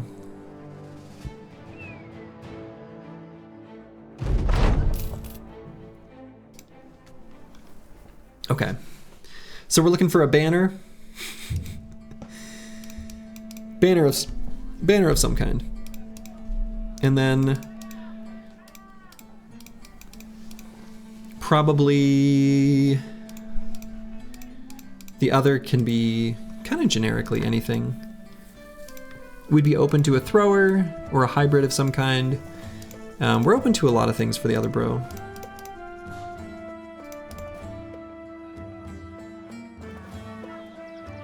Yeah, the broadcast Briggy had indeed forgotten he had not healed up all his hit points, but I was still surprised. He had healed up enough. I'm still surprised he died to one wimpy crossbow bolt.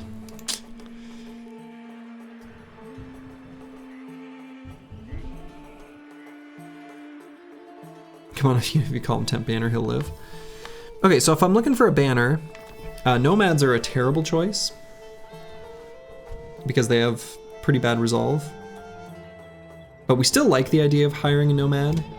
I also like looking at a pretty cheap sellsword. Comes with a nice weapon. That's kind of tempting. The sellsword I might hire here now because a sellsword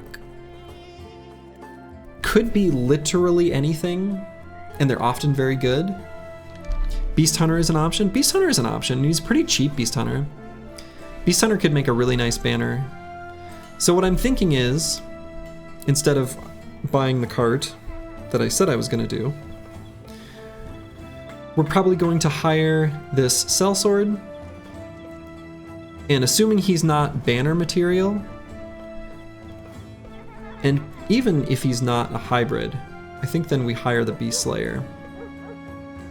I think that's going to be my path forward. Disgrace Noble, yeah, they're not very good. Disown Nobles are kind of, they're not a very good background, unfortunately. Sellsword's Supremacy, he's always something material, yeah. You don't know what it'll be, but you know it'll be something good. Just about always. Let's hire him. See, he's great. He's dumb, he's cocky, but we love him. So like, literal max roll in melee skill, a pretty high roll in ranged attack with the talent star. It is actually a max roll in melee defense, but cocky is bringing it down by 5. But that's okay, he's got a talent star. So I demand you call him Temp Banner. Yeah, he's not a Temp Banner. I'm not superstitious. Yeah, dumb and cocky, love it. Love it. So he's so flexible. He could kind of be anything. He could easily be a hybrid. I feel like he'd be pretty good for that, actually.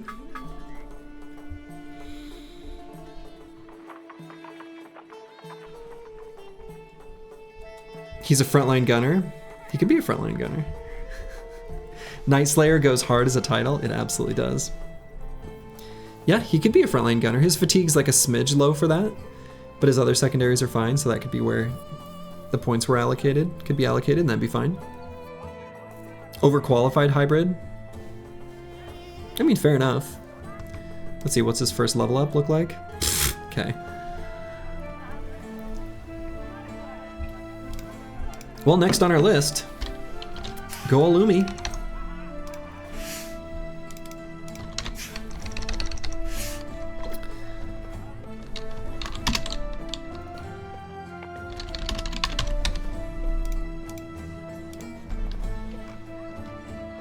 Hello, Deep Space Cowboy. All right, so since we're looking for a banner, let's hire this Beast Slayer.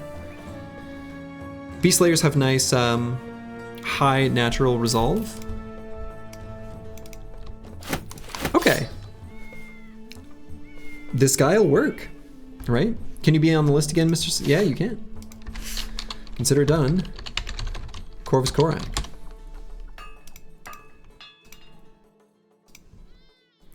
Yeah, this is a great banner. This'll work great. And so this will be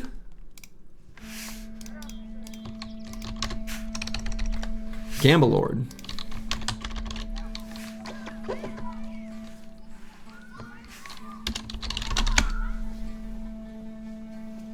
Can I put you on the list? You are not on the list. Yes, you can, Baggermeister.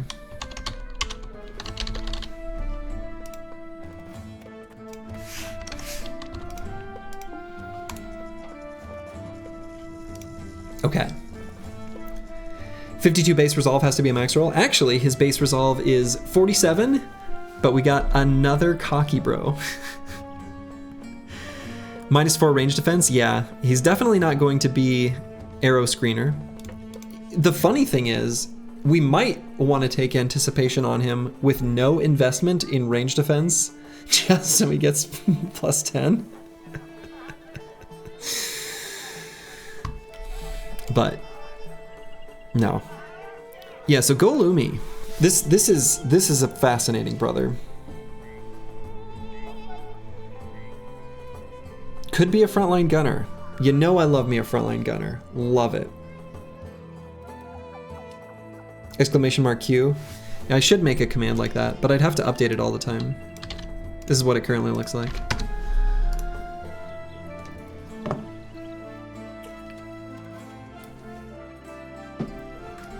This run wants a frontline gunner. Still waiting for an assassin. Yeah, we haven't hired an assassin yet. Literally have not seen one for hire. Literally 0, which is kind of crazy because we would have hired one now if there was one available. Because assassins can sometimes make good banners. Yeah, so actually, honestly, a frontline gunner would be good.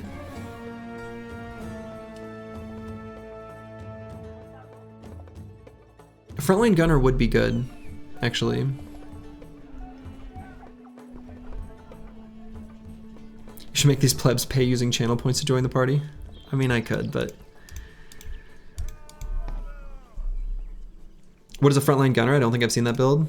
So the idea, it looks a lot like a fatigue neutral, and in fact, it is a fatigue neutral with one exception, that you take crossbow and firearm mastery, and ranged skill is one of the things that you level up. The idea is, it's a gunner you can put in dangerous positions and take shots that you otherwise wouldn't be able to with a more fragile unit. And then if enemies engage you, you're a defensive fatigue neutral. Like, great, you want that bro to be engaged. It is kind of it's a role that requires really good brother with really good stats. Almost always, in my experience, that's kind of limited to like sellswords, maybe beast slayers. There's like a few that can be, but usually it's just sellswords. You calling a public gamble away 40k points last weekend. Yeah, this is a good brother with good stats. I mean, I don't hate it. I like a frontline gunner. Did you die first time you had a decent bro?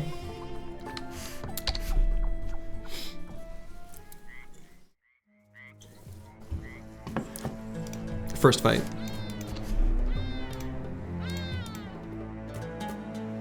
You especially like the max roll melee? Yeah.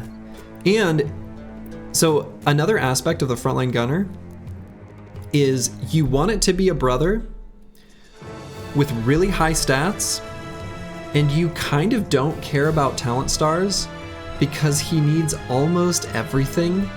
So there's gonna be something to take almost any level, if that makes sense.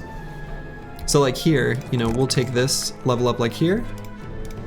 Am I actually gonna commit to that? Probably. Yeah. And then like on this level, we're very happy to skip the one in melee skill.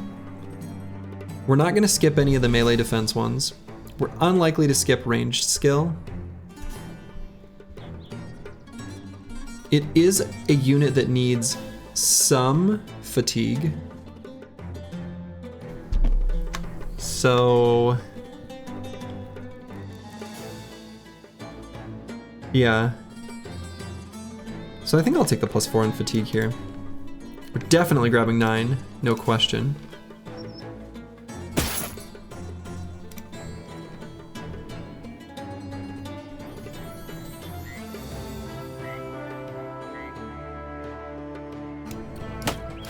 So let's give him the crossbow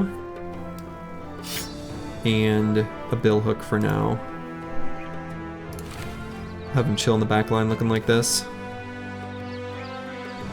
Maybe I want to give him a helmet that doesn't impede his vision so much.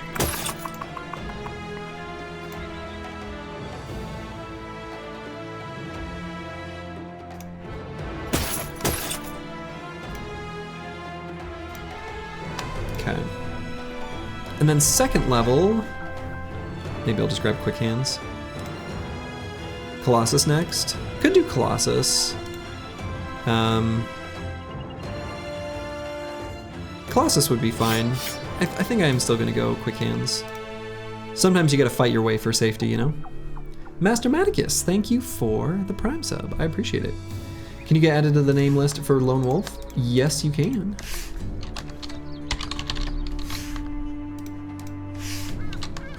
And for what it's worth, you are still on the list for this one as Master Maticus 2. You're only a few away. So are you just suggesting make it Google for signups rather than have them email you, like put it in Battle Ball? Yeah, I know. I don't know. I don't have a... I could, but I don't want to manage the Google Sheet either. I don't know.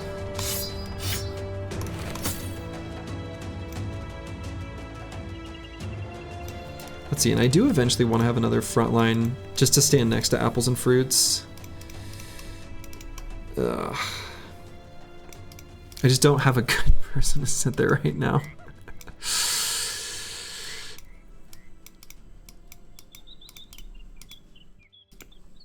Banner forever, sorry about your impending death. Yeah. He's at risk. Actually, this guy could be a thrower banner or some sort of... Let's see. So we'll probably end up taking dodge on this brother. 55 melee skill is okay. 46 ranged attack. I kind of like the idea of making him a thrower banner. Suddenly we have tons of ranged attacks. His hit points are low. That sucks.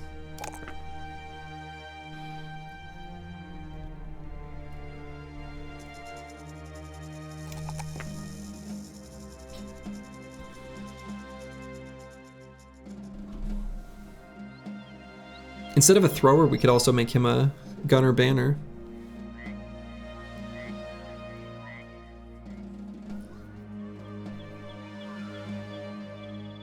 So you would call him trash because he can't tank arrows? No. I have many different flavors of banner that I can appreciate.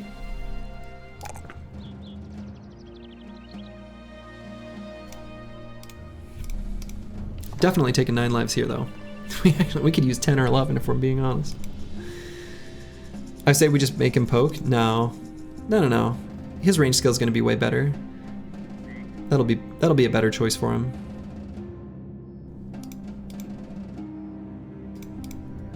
All right, bear. Oof, +1 there. That's sad.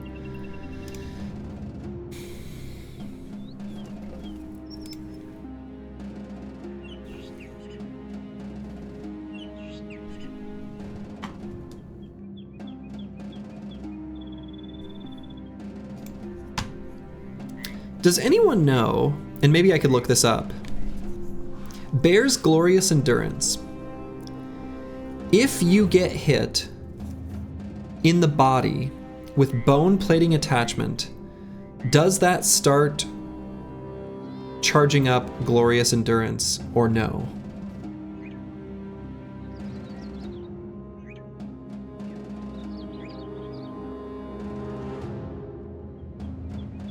Inquiring minds wish to know. I know we got a couple code wizards here. I'm gonna write it down to look it up later if no one else finds it, but I'm curious.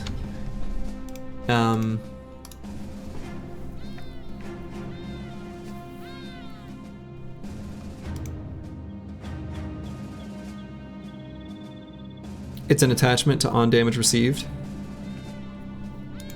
So what is that? Does that mean it will it work or not? I mean that's my real question. I'm thinking about whether to make him forge or nimble. It'd probably just be forge. And I'm thinking about the shield. We got some interesting things to figure out. I'm gonna make him the lone wolf tank. If we go forged,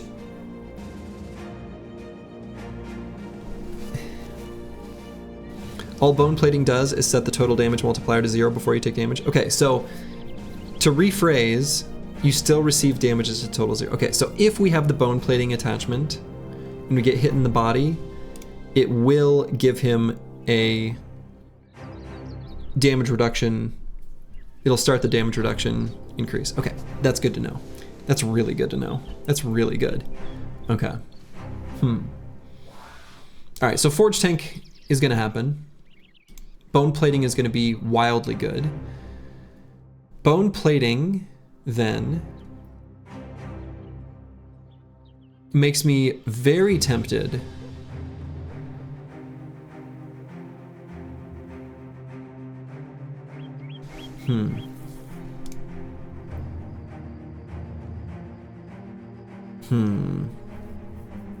Lindworm scales? Lindworm scales are good too.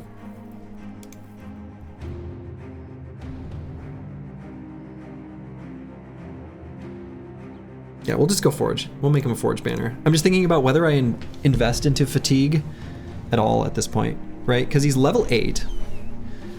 We're only gonna get 3 more levels. If we're equipping him with like our heaviest heavy armor, maybe I just say, screw it. All he does is pull out shields.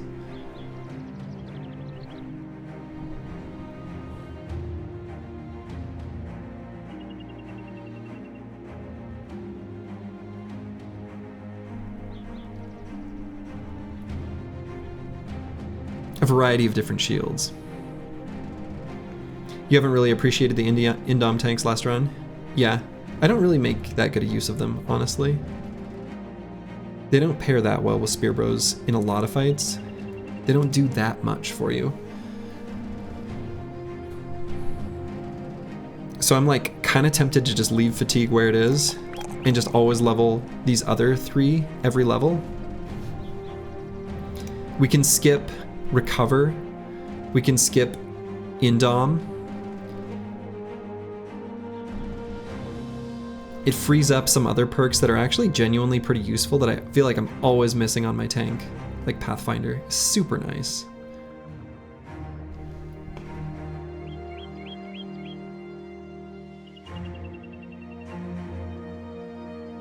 You think the purpose of Indom tanks is to make a few types of fights from miserable to easily doable?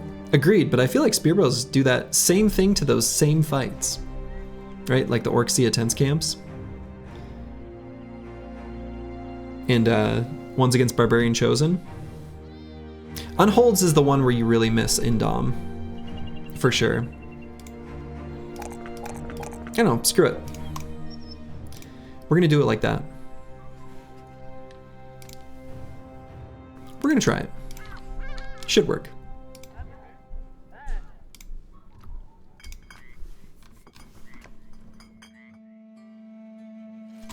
All right, so there's a few things here we don't need. Might hang on to that though still.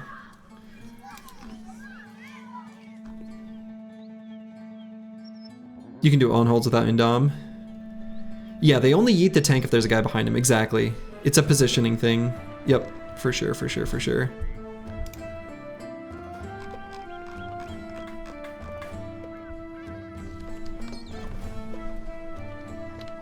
Okay. So other things here are too expensive. I think we want to move on. Do we want to do a drive off nomads? Do I want to stick around for one more arena fight? I think I kind of do.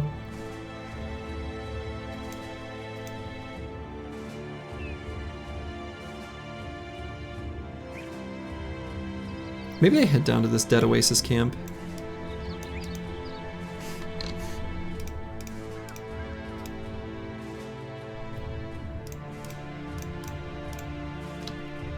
Alright, even though it's a little bit more expensive, we're gonna buy that net.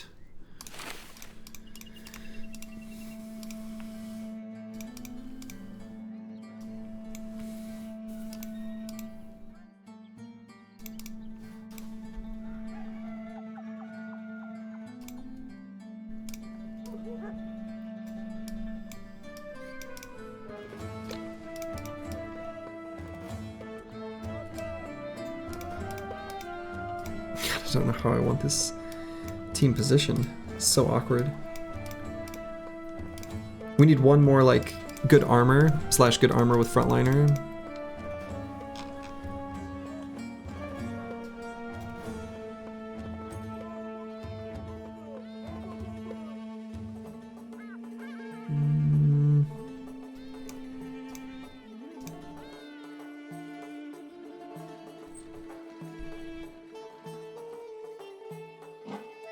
Yeah, the trade fair and ambush trade routes is mega sell price. That's why I kind of want to go out and just take fights. All right, so you know what I can do.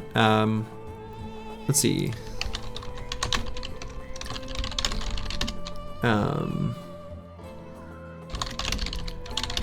Which one of the things is it for the large powder bag? It is from, yeah, this one, the serpent skin. So we're gonna sell the glistening scales. And we're gonna hang on to 2 of them, I guess.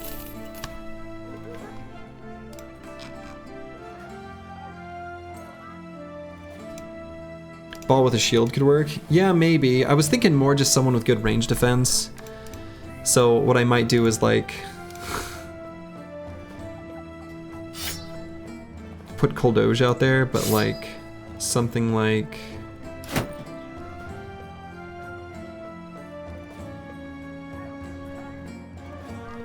this and just weapon swap. Feels stupid. But I might do it anyway.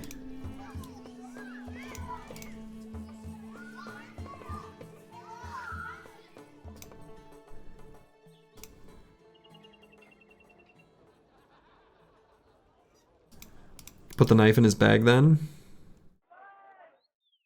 Give him what, like a spear?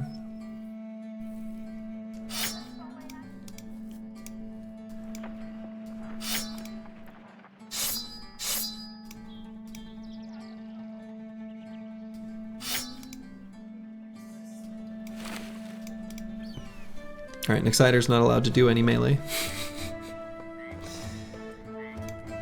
I am going to keep the bows out though. The idea there is just get him to realize I have ranged advantage. Feels stupid not to use the great axe now. Ugh, this is also awkward. So awkward. Everything's awkward. Just knife in his bag so we can swap to the bilhook. Oh, I mean, he's got quick hands, right? So this already works. He can still swap to the billhook.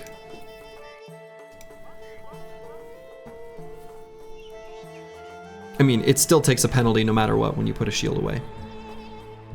So.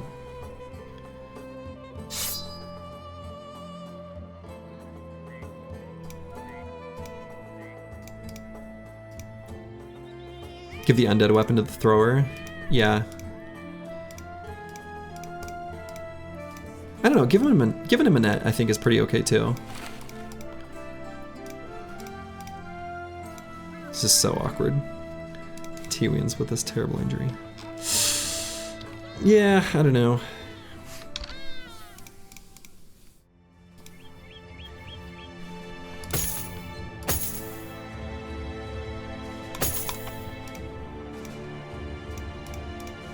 Hopefully we'll be fine.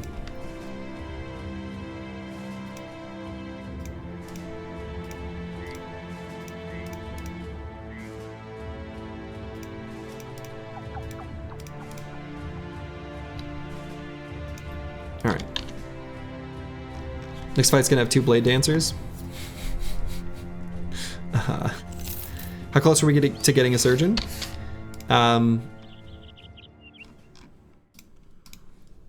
2 more dudes treated at the temple and some money away. If that's what we want to get. Some nomad archers. Ugh. Big gross. But I think we're okay.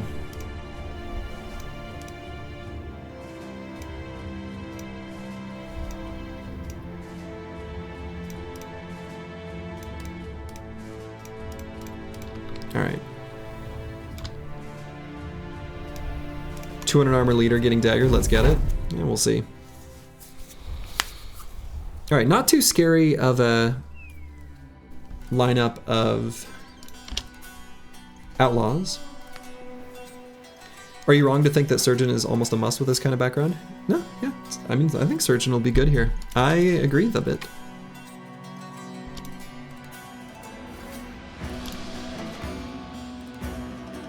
That was a cute little move that guy did. All right, so we can move these 2 bros forward just to behind this little fireplace. So they'll get some partial cover. We'll see where their archers are.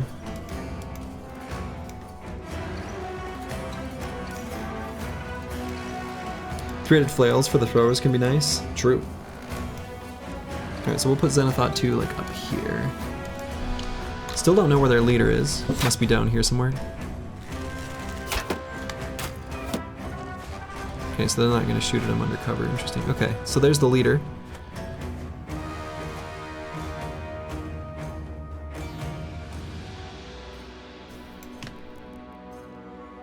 A lot of Linothoraxes on that line of outlaws, yeah.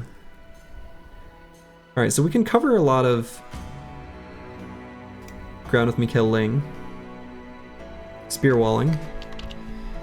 I'm a little worried about how long he can withstand that against this group. If they break through, he's in serious trouble. So we could always put like Bear there, lower the pressure on him.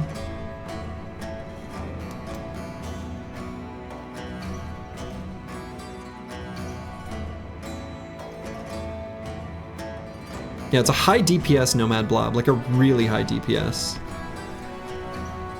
Like really high.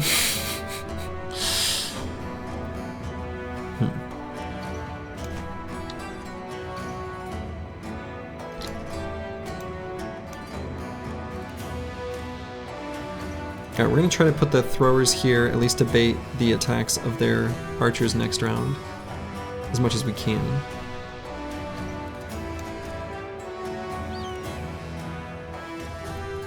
They're out of range for throwing weapons, so we are just going to shoot the bow.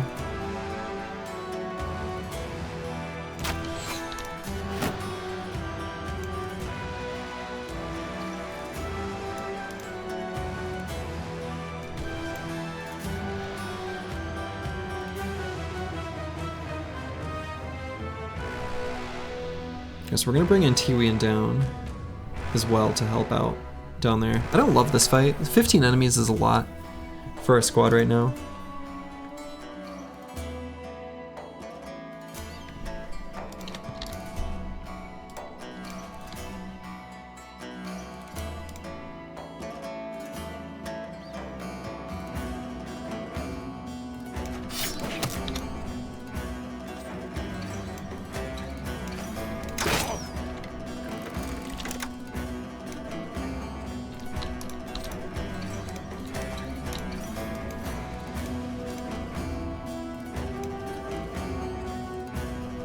It is a good day to die. Little StarCraft Corsair.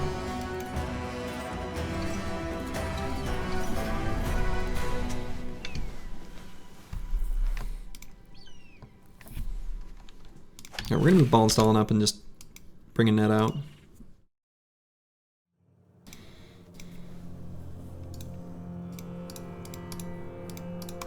I wish I knew quite. I think their AI will not engage. I think I can move Deep Space Cowboy here. I think in the first half of the round they will not push forward. So I think it's safe to go here. If they push forward and jump on him, that's bad. But I don't think they will.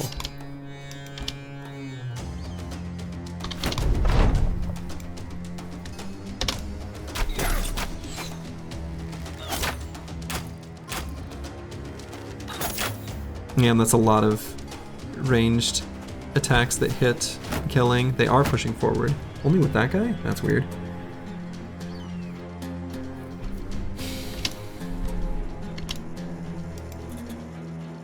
Let's try to blow him up.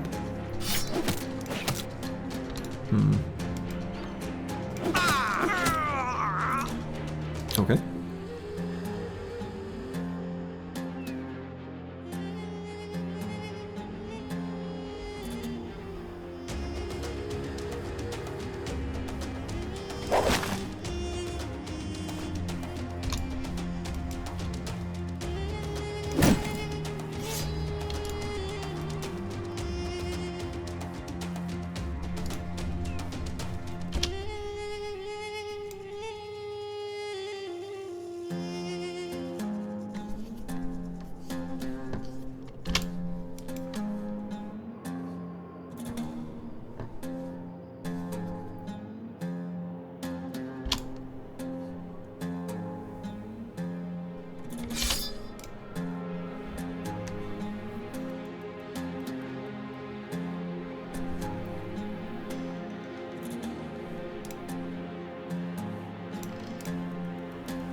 What if I go to like here?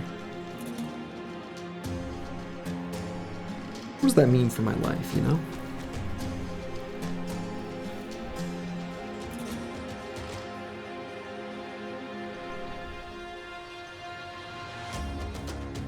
What if I go to here and then just wait?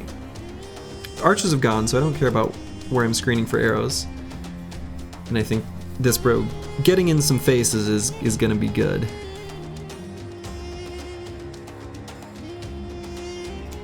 Could go all the way to here.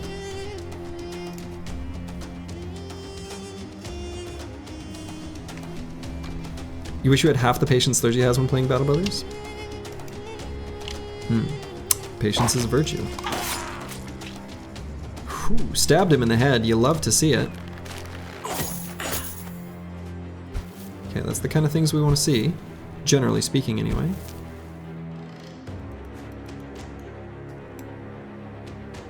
Okay, so we can put a dog down and attack. Galumi can attack with both the crossbow and... yeah, and his great axe. We want to keep him safe.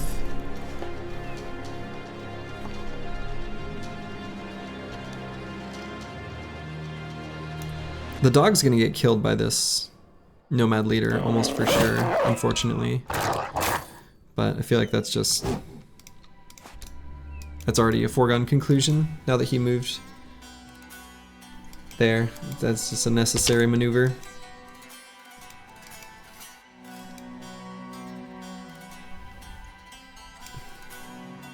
Could put in Tiwi in here. Maybe don't like that. Maybe just to here. Grazed kidney. Yeah, this worried about these archers, but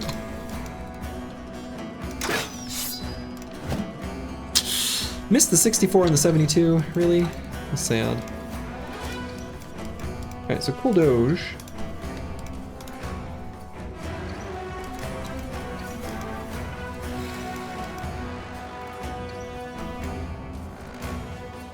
Could have him swap to the bilhook and go to like here.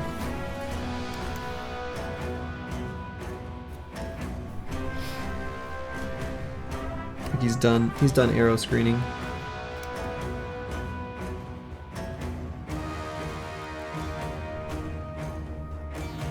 He'll be reasonably safe against these weapons. Kinda want to get him down on these nerds. Could keep this shield out and then just try to jump on these archers.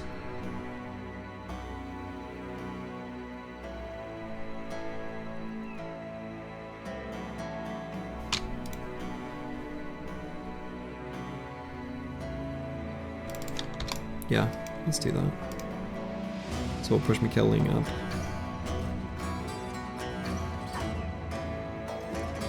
Right? Yeah.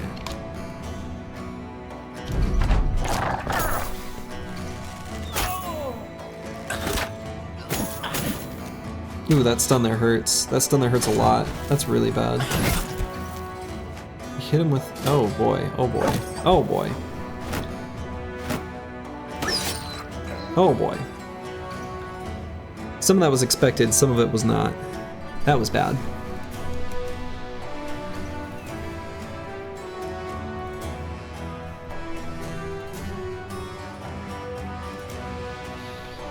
I'm gonna wait on Roxanne, it's me. Exciter kinda needs to go up here and help this top side. Ball and Stalin in serious danger. Really can't do anything for him this turn though. He can try to stun that outlaw, and that's probably the best he can do. This feels very 50-50. It's feeling worse than that right now.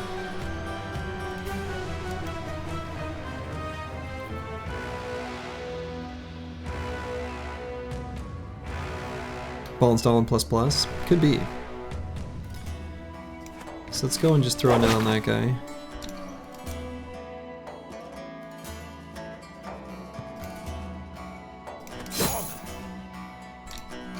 Okay, so if we kill this guy,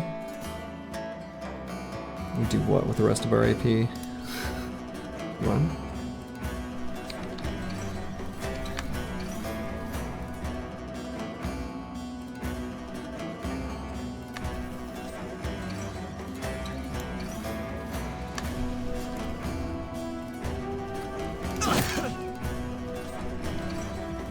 Okay, I guess Antiwin can finish him.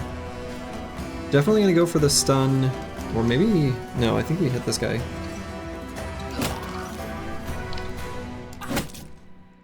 That wasn't enough to kill him? That's too bad. I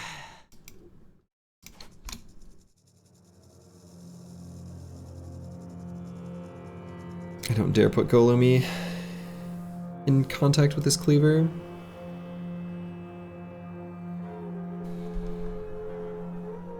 So we'll get Mikkel Ling here.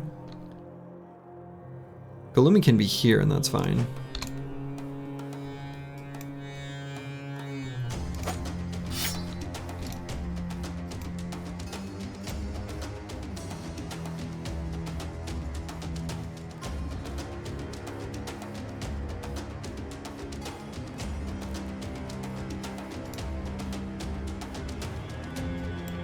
Leader's still flanking, as they do.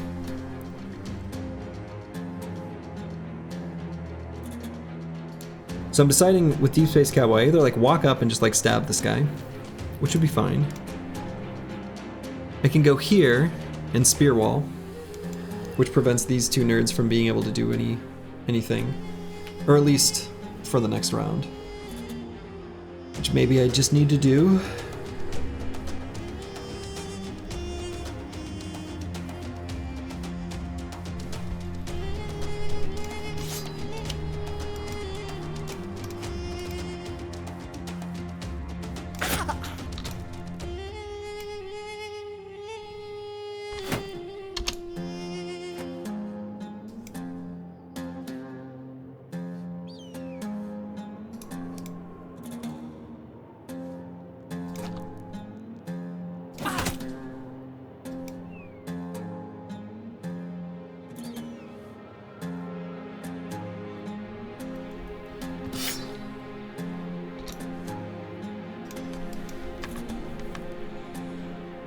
Alright, so the leader now does not have an attack next round.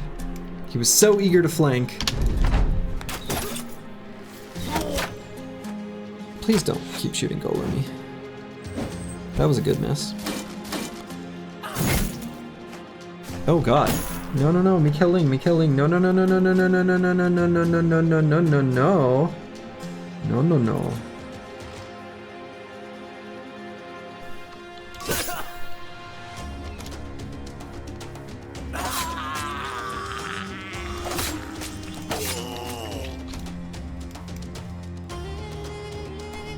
See if we can bail out McKelling. We might be able to.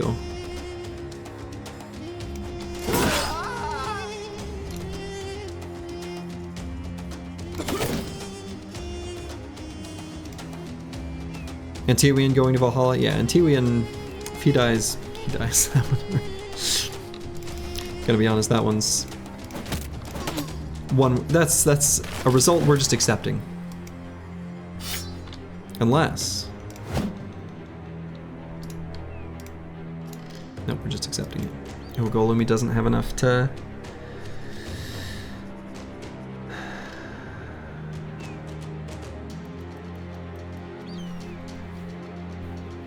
So McKilling still has 9.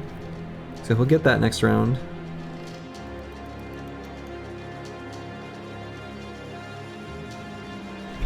Crossbow isn't loaded right now.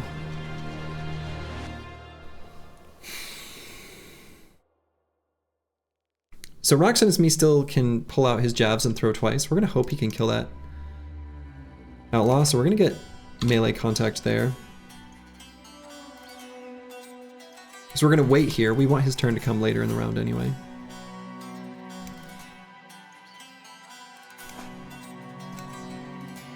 I might just push through zone of control. How crazy is that? It's kind of crazy.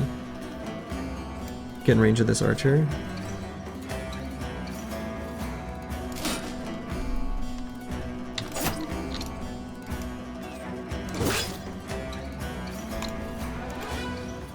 Ball and Stalin, can you stun this guy to save your own life? Nope.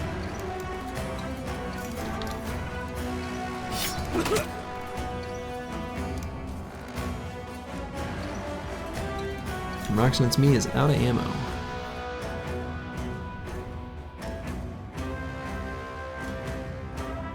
Knife or bow?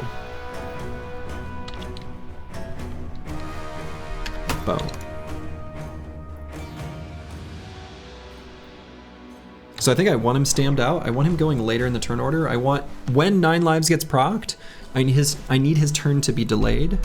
So we're actually gonna attack just to burn fatigue.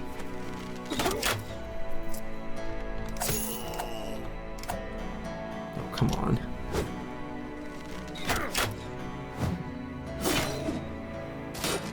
Don't shoot down Golumi either. Oh my god. There's so many things on a knife's edge right now. Did Antiwian live there? What happened back here? Did I just miss it? Oh my goodness, Walid the Raven. Okay, he hit him once.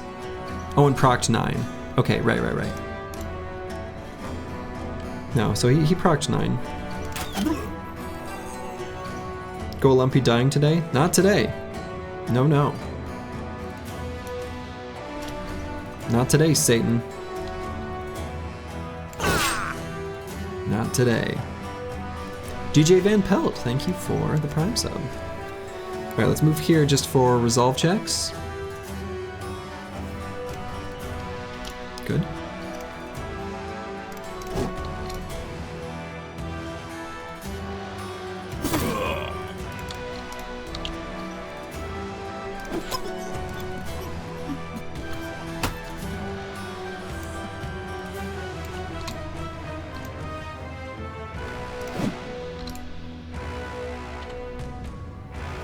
Keep in mind, Golumi still has 9.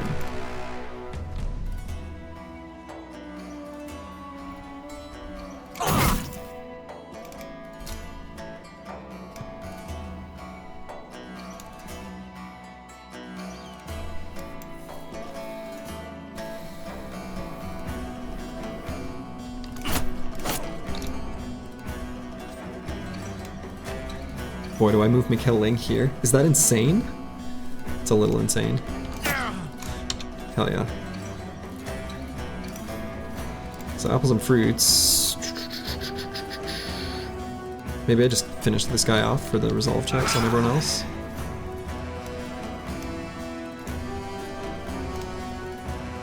Nine Lives getting so much value? Yes. Maybe I move to here to be ready to help deal with Nomad Leader. Ball and Stalin lives!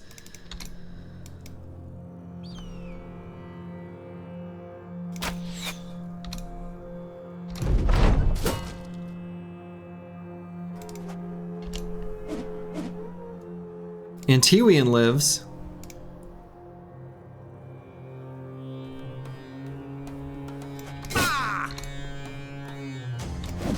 For now.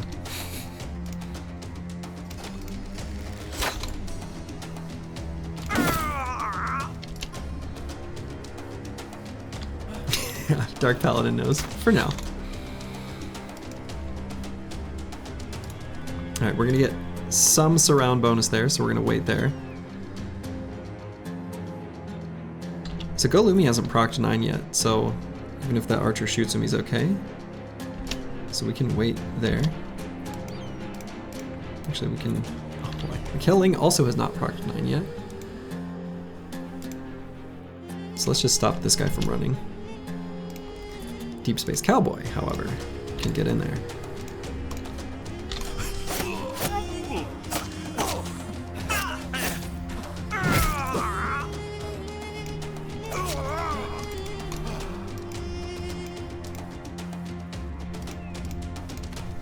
Let's get the Chaucer ready to help deal with Walid the Raven. We hit him! We dazed him! 9 lives! This fight is just one edging session. Yes.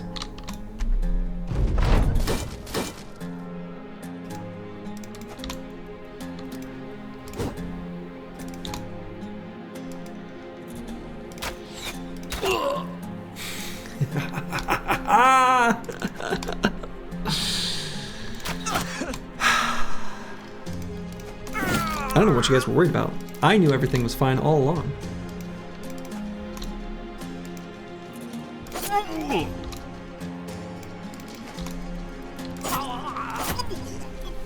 Easy. Easy. Easy.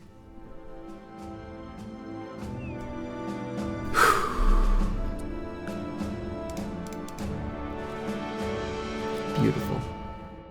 Beautiful. Finally, some shiny, fancy armors. Oh boy.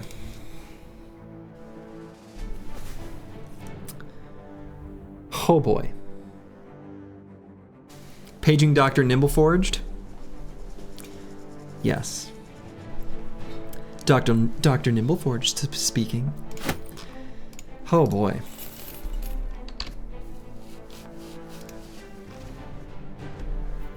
It's beautiful. It's the cherished dragon skin. So how did that one roll? So this is the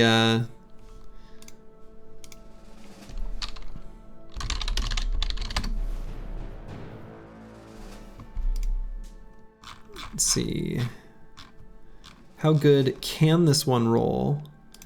Golden scale armor. The best this gets for max fatigue is -19, and we hit it. 266 is a pretty low durability. So we got, as far as this type of item is concerned, low durability, low fatigue, but this is definitely firmly in Nimbleforged territory. Or just forged with armor increase. Or like more fatigue. Nah, I think as a medium armor, you wouldn't want to use it that way.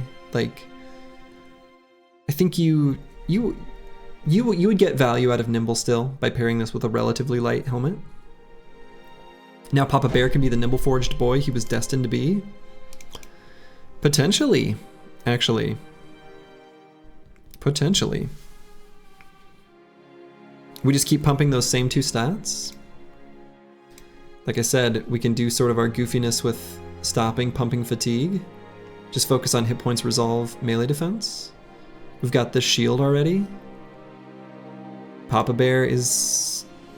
we're gonna be cooking. We're gonna be cooking a little bit with Papa Bear. Cool.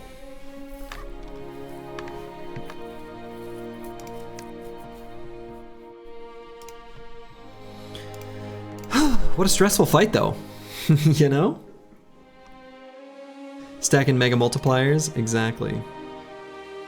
If the forged armor can just last long enough, so that between glorious endurance and nimble, he ends up with like pretty good reduced damage that he takes. You made a diamond watching that one? God, look at these injuries though. What's our medical bill? Ooh. Using less supplies than I would have thought, but damn. 5 and 7 days. We got the cleaver as well. We did get the cleaver as well. These could be handy sometimes. These can be handy, especially as an early weapon. Whew, well.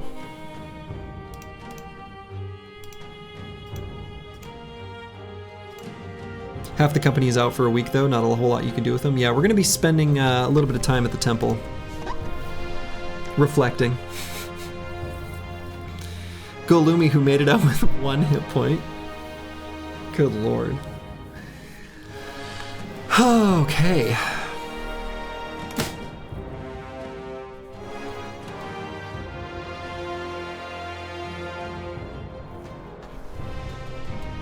Time to go to the temple and arena and burn some time. Yeah, because our glads are in great shape. Our glads are untouched.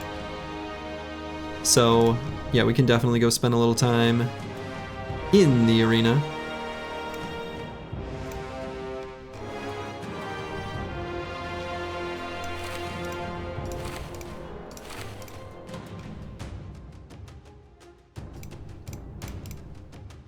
Did I lose? Did I sell? Why do I feel like I should have more direwolf armors? We're gonna throw these leather shoulder guards on the cherished dragon skin for now. Probably should put the wounded boys in reserves. Yeah, we'll be mindful if a combat could potentially break out. What's our tool situation? Okay. Yeah, if there's gonna be a fight, we'll take a moment to assess before the fight starts.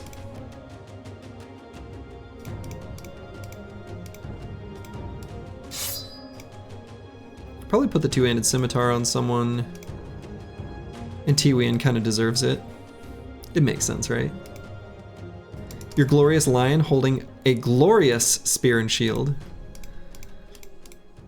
As he was meant to do.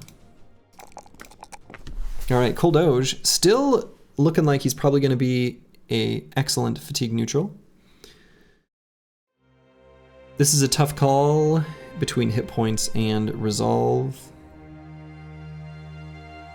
How did the shield roll? You only ask because it's consumed your ever-walking thought? Honestly, the shield is insane. I'll show you in just a second.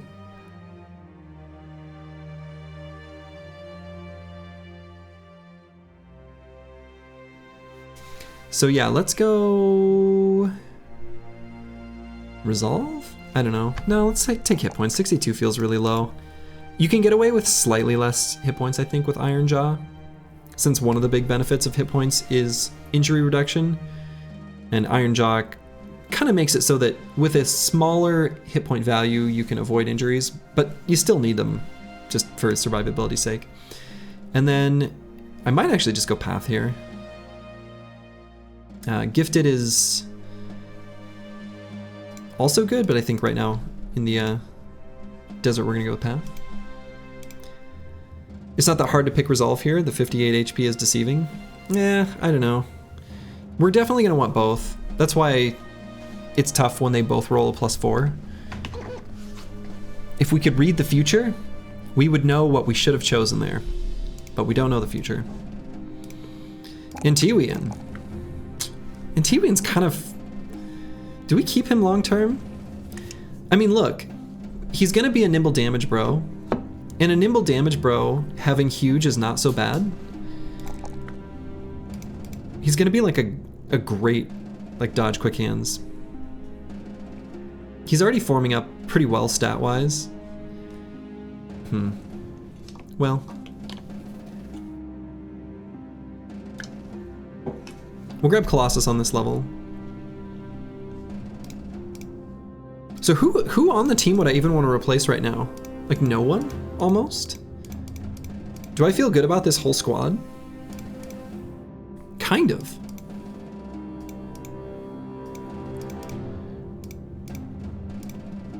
Ball and Stalin 2 is the only kind of meh. Yeah, are these the 12 Chads? I don't know, they might be. They might be. Let's see, do I take the +2 melee skill? Or do I just grab hit points?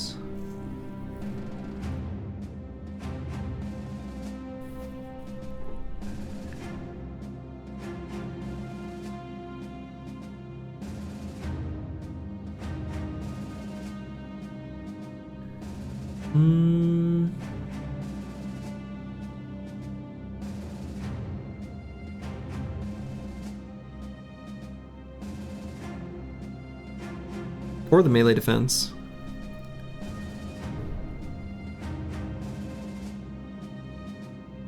Yeah, this is a kind of a tough call. So much more cute.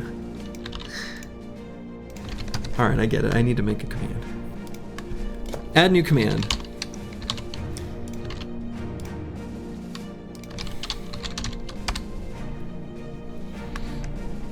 I'm gonna have to update it in 2 places, but I can do that. Actually, I could just make the queue that where I keep track of it. Why don't I do that? All right, I'm no longer keeping track of bros in a Notepad++ file. I'm actually gonna keep track of them in the same place that I manage the ! Command. You're next in line and you're telling me the squad suffer a bit? I mean, don't, someone's gonna die. Did you see what happened last fight? All right. See your message about the queue? Oh, you sent me a Discord message. Have you looked at the viewer queue module in Stream Elements? Oh. Yeah, feel free to test it out with chat. I have not looked at it. I'm not gonna look at it right now. I can look at it after the stream though. But yeah, thank you, the Chaucer. I'll take a look at that. Some sort of automated tool is a good idea. I mean, yeah. Feel free to play around with it. I appreciate that. Chaucer is indeed a hero. So yeah, Roxanne, it's me here. Let's see. So ideally, in a perfect world, we take like Berserk, Fearsome, Duelist, Killing Frenzy, and Nimble. All 5 of those. And so that really only leaves us 1 more perk that's up in this top area. It could be Gifted. It can also be Bags and Belts. I kind of like Bags and Belts quite a bit. I've been saying how I'd be interested in seeing how that does if we get it early, because we can use things like fire pots. Like in that last fight, how good would a fire pot have been? Probably pretty good. A fire pot and a net. Probably should have maybe a fire pot and an extra stack of javs.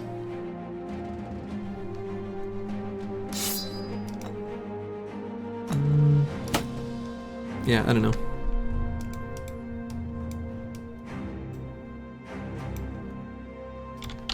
Okay, so we're gonna head back to Dahab. Give him a sword instead of a knife. Yeah, I probably should give him a sword instead of a knife. That's true. I agree with that. I agree with that. Let's give him this scimitar that we just looted. In fact, we need to put something on an exciter as well. Yeah, we kind of need to manage our things here a little bit.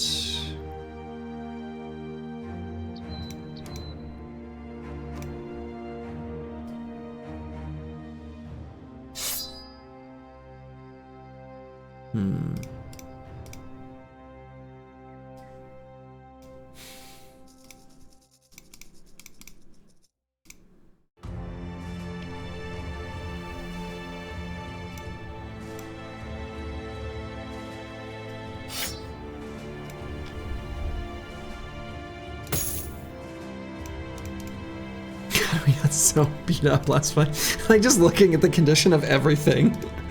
It's so bad. Oh my god. Alright. Worth it? I mean, definitely worth it. We got a great armor out of it. So let's see.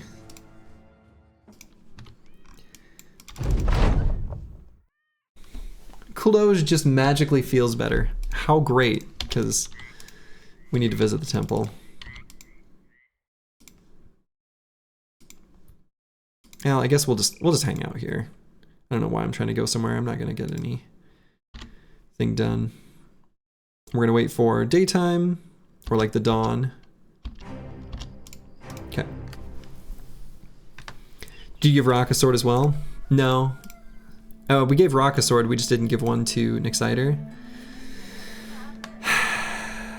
You know what? Let's just give him a big old bonk. It's a little heavy, but that's fine. Actually, no, we'll give him a 3-headed flail. 3-headed flail.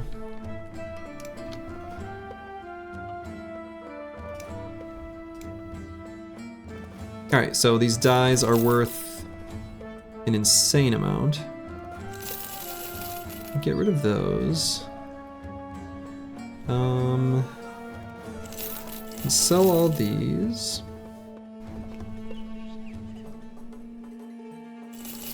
Don't need those, don't need these.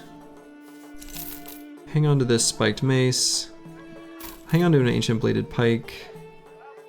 Keep like one nomad light helmet. Yeah, something like that I think will be fine. First glaring issue you see is making a specific request. Yeah. The tricky thing, I will say the specific requests are hard for me to manage a little bit. Just because sometimes, really not, alright, we're not fighting nachos. Sometimes the specific requests, they're easier if it's a background. If someone's like first assassin, boom, that's easy. Like that I can do. But if they're like, I want to be a specific, type of role, that's harder because sometimes I don't know that right when I hire the bro, and I like to name them right away. So, I don't know. Just random musings. Okay, let's see if we want to fix up any of these injuries. Alright, Antiwian has deserved his grazed kidney being fixed up. This dislocated shoulder has to be fixed. We can't, that's untenable. I think Galumi's gotta fix that one. Alright.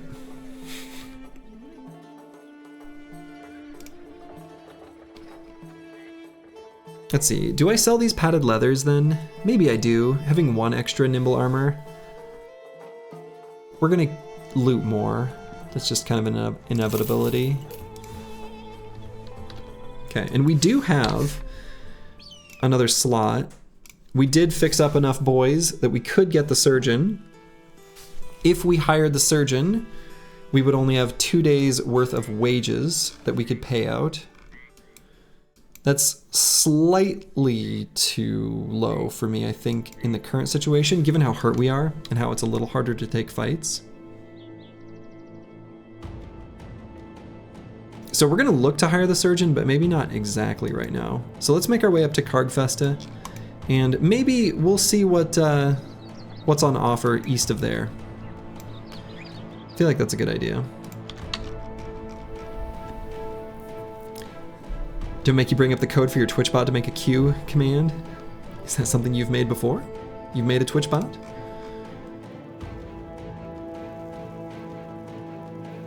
Cool if so. It's very basic. Well, I mean, I didn't assume that you made something terribly complicated. That's cool though. Hunt for direwolves, webnecks, nachos, and hyenas. Oh damn, that's a really good nimble armor. That's a really good nimble armor. That was cheap. We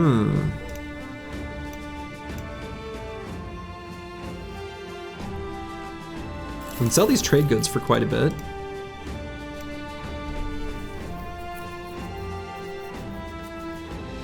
This armor would be awesome to have.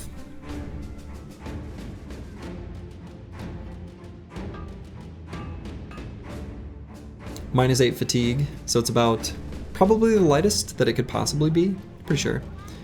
And nice defensive value of 138.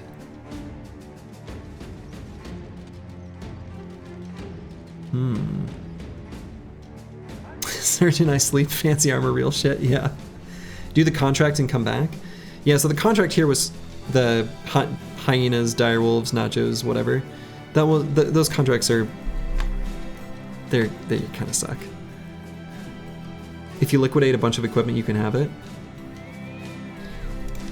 Well, except that we're about to pay out the day's wages.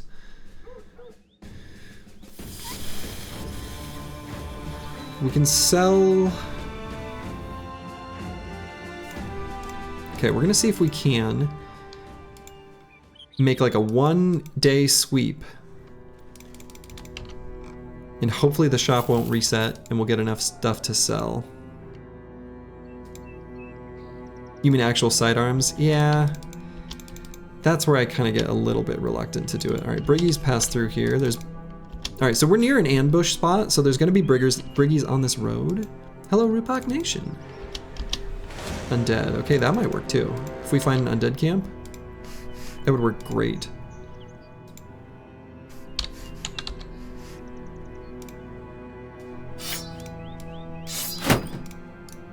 All right, so we're gonna put the shields away. Oof. They're so hurt. Everybody's so injured. There we go. Bingo! All right, so we're gonna fight this first, and then we're gonna fight the horse he rode in on, you know? These are like Briggies. They're unbriggies. Briggers.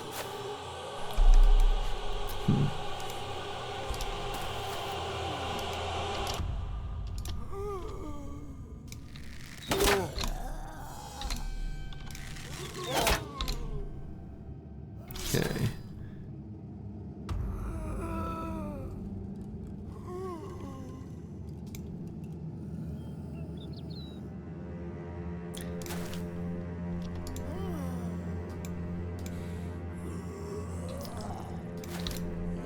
Yeah, I think let's... yeah. Let's not add Briggers. That one's off limits. That's a no good. That's too close to a real word. That is really uncool.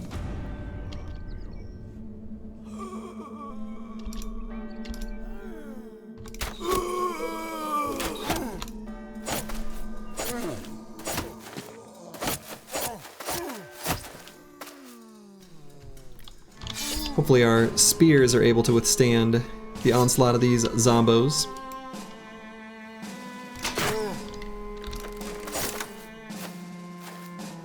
I'm surprised none of them have even tried to move to this hex by apples and fruits. They just don't care. Obviously should be Zombrigs. We actually have a Brigtionary. And these. This is a Brignomancer. And these are Unbriggies. The Ancient Dead are Bone Briggies. That one's very fun.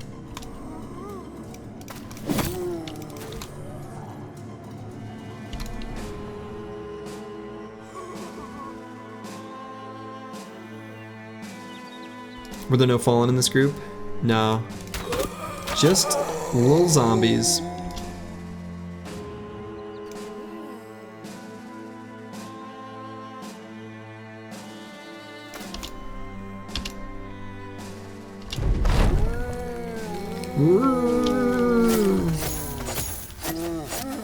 Is you rocking all? Oh yeah, and these are not Slurgy creations. I've got a credit chat for basically all of them. I think actually all of them. I don't know if I came up with a single one of those. So you gotta make Fallen Heroes fishnet male Briggies. I do like that. I do like it. If it sticks around a little while longer, then it shall become officially part of the Brigtionary. What about the other beasts? Spidey Briggies? I usually call those spooters, which I think I got from Some Weird Sins. I think he's the original spooter user.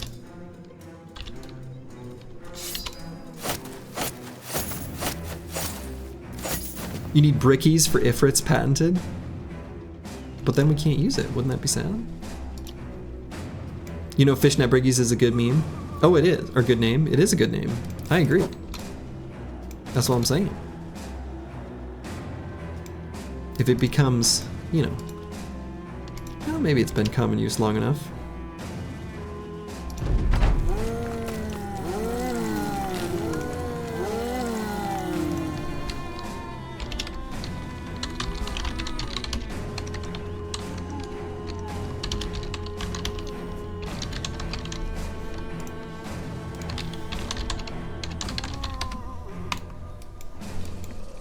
Been done.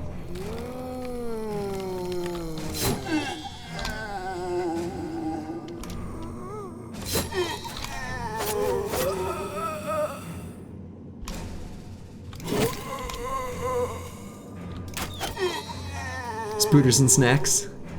Yeah, that's the tricky thing is they've already got such good names that are just like right there, you know? I like brickies. I agree. Yeah, goblins are, there was a brief period where goblins were just a line of, you know, they were just a bunch of asterisks. That happened after Goblin City. Y'all understand, I'm sure.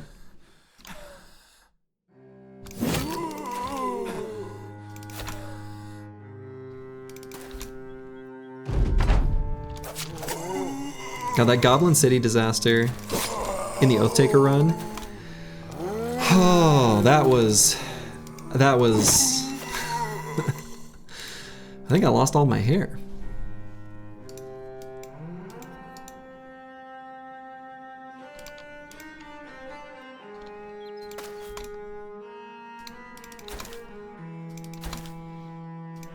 Yeah, the goblin fights were extreme.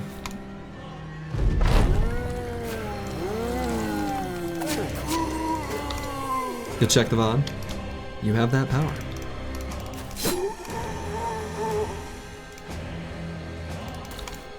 Checking the VOD is kind of like a little mini caca, if you think about it.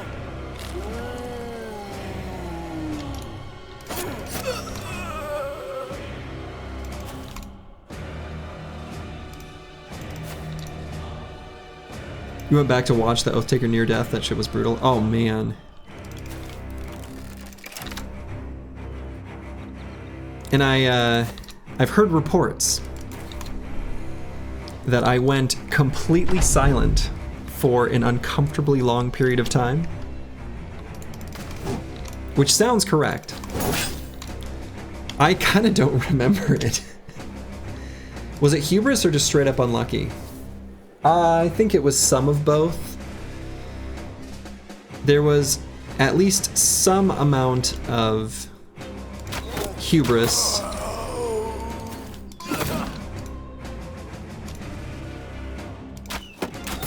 And some misplays and some bad luck. In the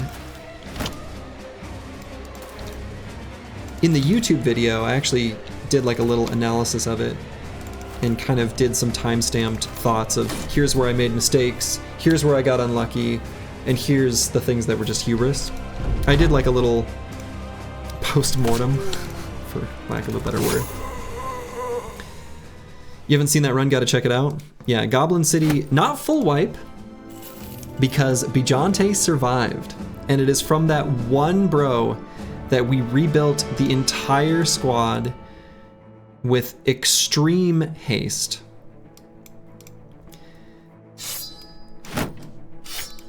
And managed to still pull out the W in the end.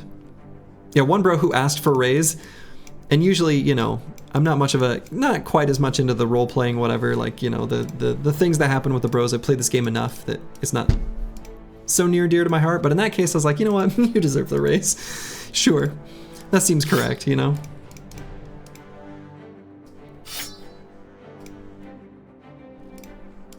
Alright, so Gamble Lord, Banner Forever, has leveled up.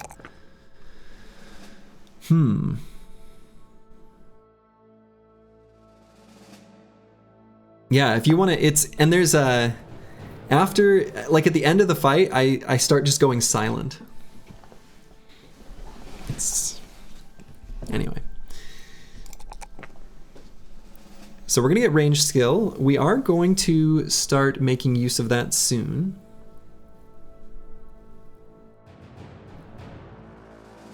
If he was angry 0% after that, you'd be in trouble. Yeah. He wasn't though. I think the team was like euphoric when we went into the fight. You got here 1 run after that one? Oh wow. Let's see, we'll just take hit points here, I think. And do I just take dodge on this level? That feels a little weird. I think, let's go Fort Mind, considering the next fight that we're gonna take. Sorghum, you're loving this run so far? Well, good, Akibio. I'm glad that you're enjoying it. So far, so good.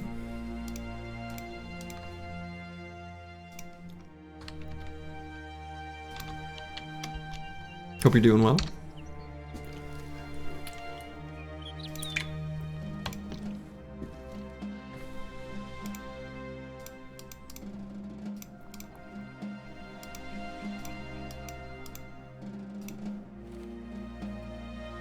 God, some of these injuries are so bad.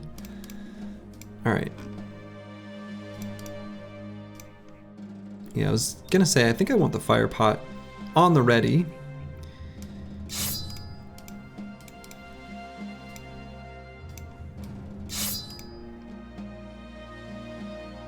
By the way, Sergi, is there a good way to defeat Geist early game? Dogs? Good resolve? Knowing their AI is really important. Pay attention. I usually point it out when we're fighting them, where they can be pretty reliably predicted in certain circumstances. I'll try to point them out as they happen.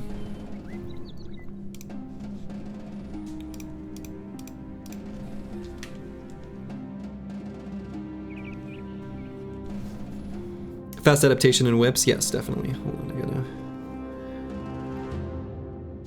respond to a text. Okay. And yeah, spears, of course, because Geists are very hard to hit, and spears hit things.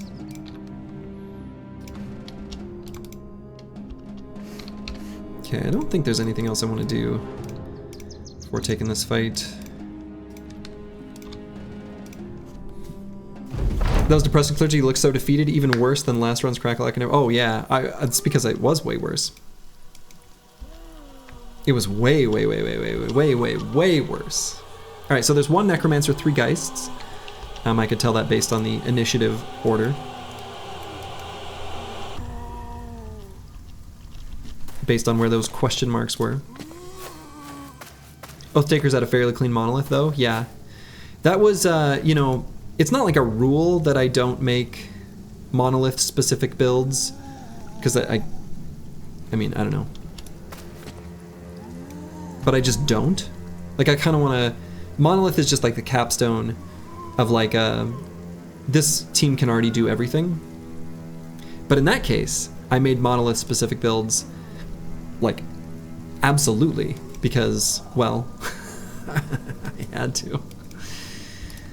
And so that did help make it cleaner. You'd like to point out the Twitch 8 your joke about serpents being redacted briggies? Yeah, I mean Twitch, sometimes it'll prompt me like, hey, this person's saying a thing, do you want to let it through? And usually I do. Almost always.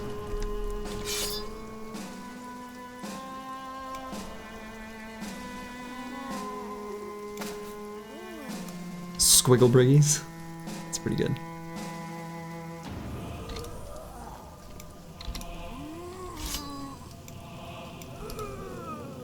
This one was a pop-up version? Ah.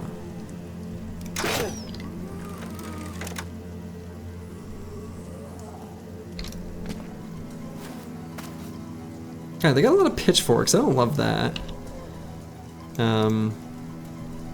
May end up needing to pull the shields out, but we'll see.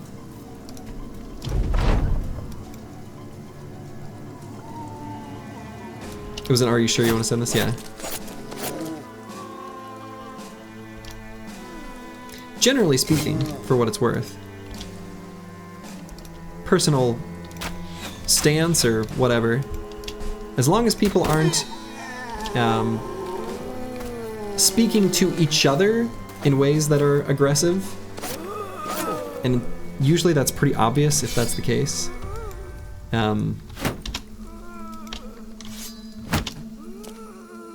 Things that would otherwise be considered obscene language, I'm totally fine with.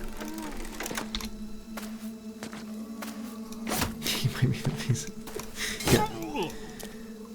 But I don't want it to get too out of control, basically. There's, I don't know. Okay, so here's what I was saying about Geists. So Geists have pretty reliable AI, where in this situation, they're gonna wait, hang back until there's engagement, and then they'll move forward. So you can harass Slurgy with no repercussions, to a point. Don't you already do that? So like this Geist, we'll talk about what he'll do. He will either move to this hex or this hex, probably this one, and then do nothing. Assuming we haven't killed anything else, which might happen. They're gonna try to get closer to you, but they can only scream after moving one hex. Otherwise they don't have enough AP. So I'm still gonna go forward and do this. All right, now his AI pattern will change. He's gonna go either here or here, but regardless, is going to be unable to scream. This is a good thing. We like this. So he will be able to go to one of these two hexes and not scream, and then we'll be able to finish him off next turn. These two Geists, let's take a minute to figure out what's completely gonna happen here.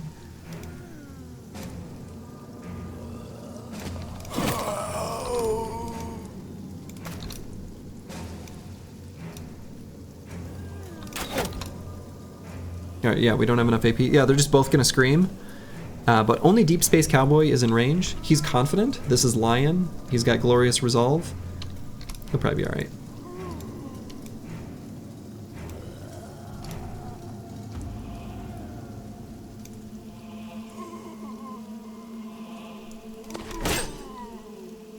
Now Apples and Fruits is in range too, but he's got really good resolve. Oh yeah, okay, so these raising up. So now this Geist, he might go here to get closer to Kuldoge, but he'll probably go there. Or there, I guess. Technically that was a thing that he could do, and he did.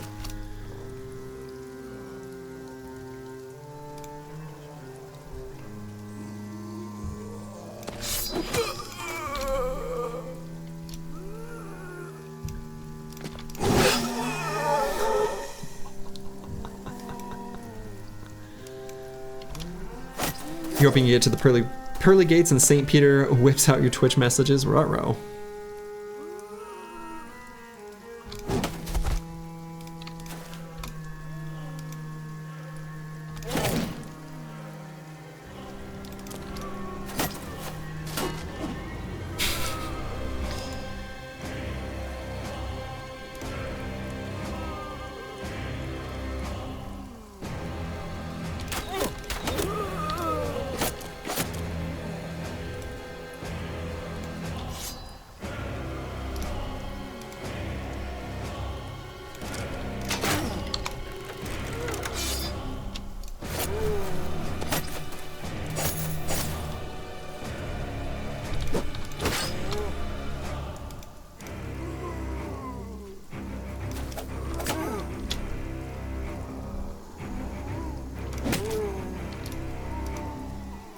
I don't love that one being possessed, but I guess it is what it is.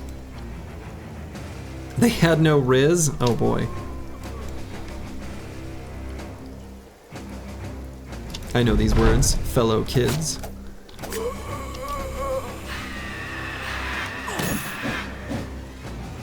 Alright, that wasn't too bad.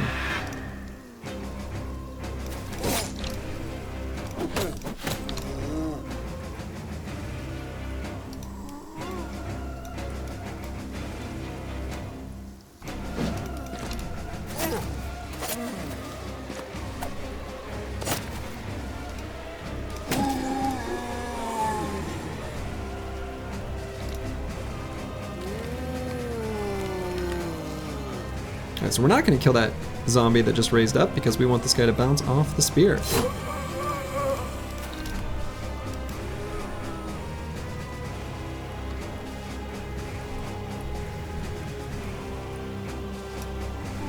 Okay, so I suppose it's time to just swap to the bill hook, given that we're out of fatigue.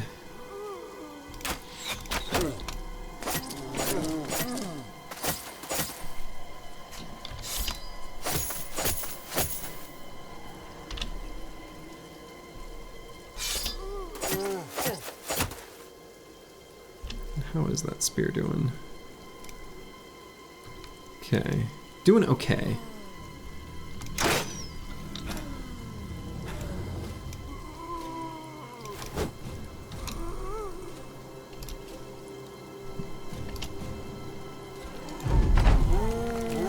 Desperately in need of pressing a blue button. I know, right?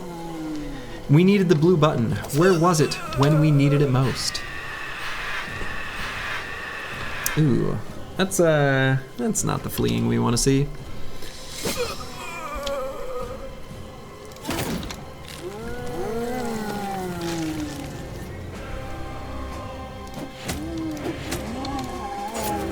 Might be able to flee successfully with just one enemy there.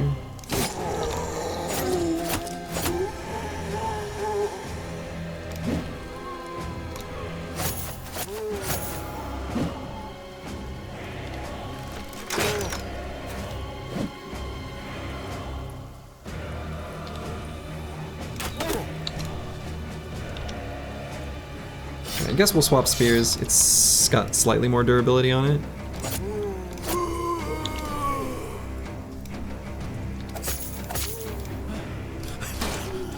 Yeah, it's definitely the optimal bro to have fleeing uncontrollably. Absolutely, absolutely.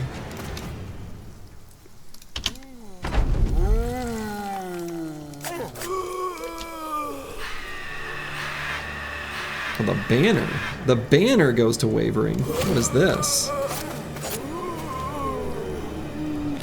Gamble Lord. That ain't right. Somebody just hit this geist.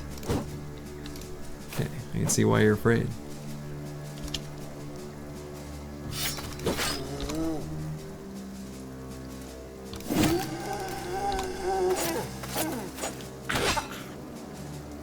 Sergi BB is demanding you call him a temp banner? Never.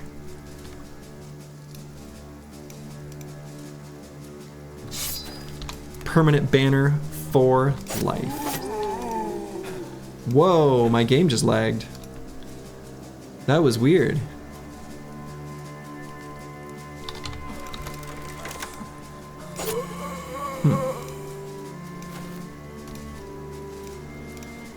Alright, would you look at that? Apples and fruits. You recovered.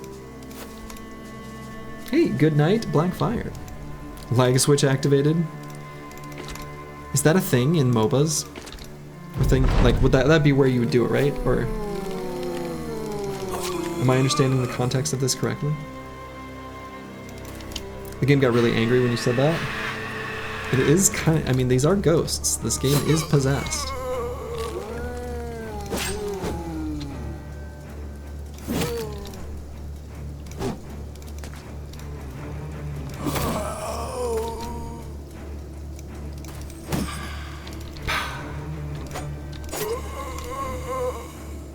It was a thing back in old school shooters, which is a sad thing to say about things like the COD 4 era. How many CODs have they made? It's Call of Duty, right? I've never played any of those. Not much of a not much of a shooter gamer. I kind of figured out, it took me a while to really come to terms with the fact that I don't like them. Because lots of my friends all liked them. And I was like, I like video games. Are there video games that I don't enjoy? Like, the idea just didn't make sense to me. And then I kind of came to terms with the fact that, like, I only really like specific types of video games.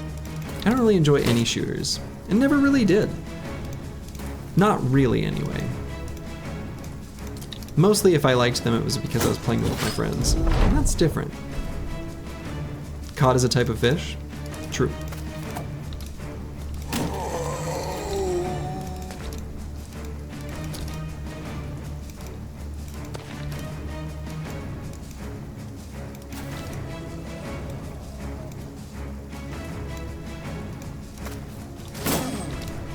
Yeah, it lagged a tiny bit there. I might restart my client after this battle. I don't know. It's being like slightly laggy, which is strange. The only real shooter you completely vibed with was Planets? Yes! Actually, I should say there is another shooter I've vibed with, but it's because it's practically not a shooter. And that is the Natural Selection games, which was a Twitch, or started out its life as a Half-Life mod. Oh, all we got here was silver bowls. A silver bowl? That's not enough. Alright, I'm gonna restart my game. That was weird. I don't know, it was like a little bit laggy. I didn't like it. But yeah, Natural Selection and the people who made Heroes of Newerth had a game called Savage, and then Savage 2. The commander was a real person, and then all the other players were like boots on the ground soldiers, and it was awesome. Loved those games. So good. Natural Selection was the same kind of idea, only it was like aliens versus humans. Yeah, Counter-Strike, it was a Counter-Strike mod.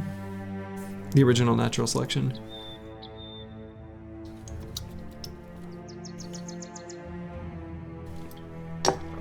Alright, is this enough stuff to sell to be able to buy that armor?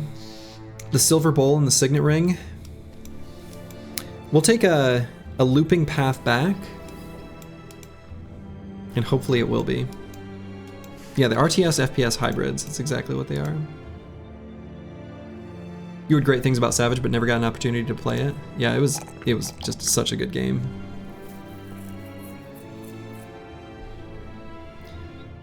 All right, Deep Space Cowboy. Need to decide between hit points and fatigue here on this level. I'm kind of leaning towards hit points.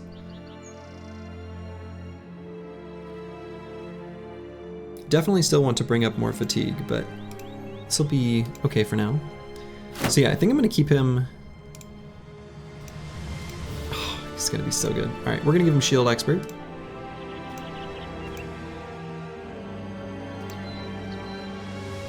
Gladiators got stats for days, infinite melee attack and melee defense. I know, right? They're crazy. All right, an Exciter.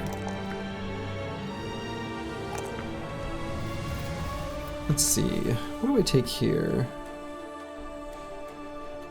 Fatigue has stars though, so it's more likely to pick up on the next levels. Exactly, exactly. That's exactly my rationale for choosing hit points there, Deep Space Cowboy. That is exactly the rationale.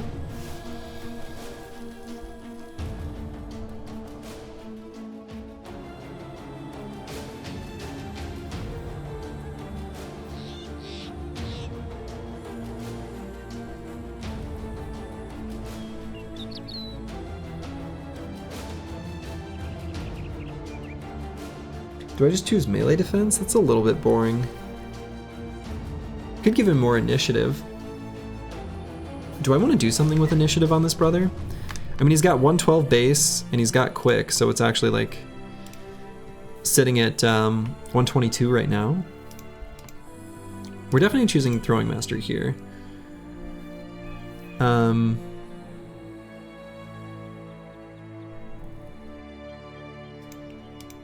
But I feel like I could totally see...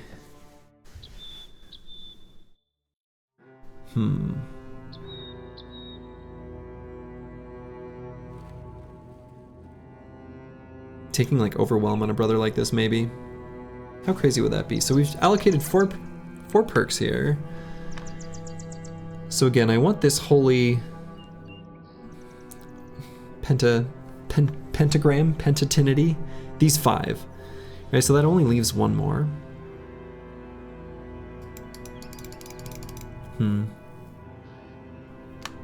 Overwhelm Sword Lance? No. Bit of survivability goes further on a 12-man squad. Crippling Strikes. Yeah, bit of survivability. I could give him dodge, which would be interesting. I think dodge would be quite a bit of melee and range defense. That doesn't mean I have to take initiative here, but that could be the pick. Uber Ore, thank you. Uber Core. UB3RK030R3. Thank you for the Prime sub. 3M defo was good. Yeah, 3M defo was good. This brother isn't going to be subject to that many melee attacks though. He'll probably get shot at just as, if not more frequently, than he'll be swung at in melee. Though the times he's swung at in melee are usually more important to avoid, right? So if an Orc Warrior charges through or a Necro Savant jumps on him, you really don't want those to hit you. Getting chunked down by goblins, usually you have the opportunity to skedaddle after you take a few knocks. Yeah, a little melee defense never hurt. I think I probably will end up grabbing dodge on this brother. And I think that's how we'll make use of the initiative that he does have. I think that's fine. The Chaucer. Oh man. So...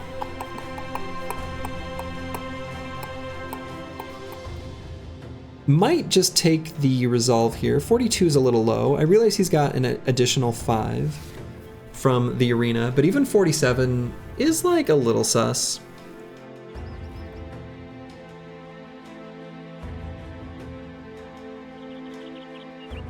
Could also just take the 6 in initiative. Then it'll be, what, 9/10? 9/10 of a melee and range defense. Imagine Fencer here. No. Fencer on Viper is an incredible trap, and here's why. Not only because Fencers are kind of a trap, but the base initiative of a Gladiator is not high. So even with the talent stars, you're never going to get to the same level as like an Assassin or an Oathtaker. Resolve looks nice, especially if you plan on Fearsome. That's true too. I do plan on taking Fearsome on this brother. And Resolve definitely does increase the power of the Fearsome procs.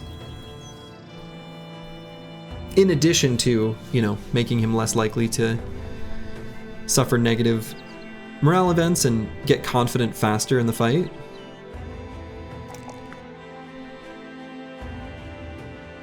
Yeah, let's do it. Let's do that. Could grab Fearsome now.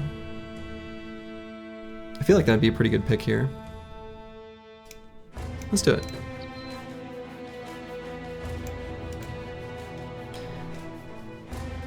Golumi. Okay, so we definitely... Alright, so let's think about Golumi a bit. Let's be real. He's my favorite build in the world. Frontline Gunner. Frontline Gunner. Always taking the melee defense. Do we skip a +2 in melee skill? Maybe.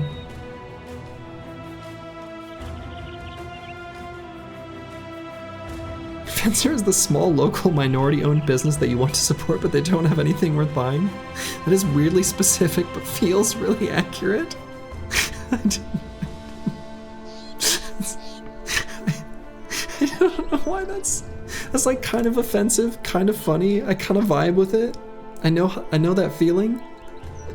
It's so stupid, but I agree with it. You could skip a +2 for a +4 secondary. I think so.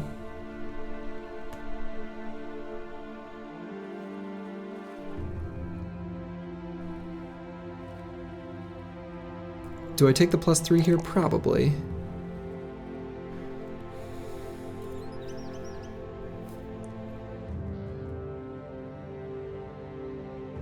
Do I make it resolve? He's at 48, that's not bad. It's probably gonna be the blue bar. It's either the blue bar or this brown bar. It's weird that they did 2 of these as colored and the rest are brown. Like, it's weird that there's a red, a blue, and the rest are brown. I kinda get it, because they have representative colors in combat, but still. The communication there is still strange.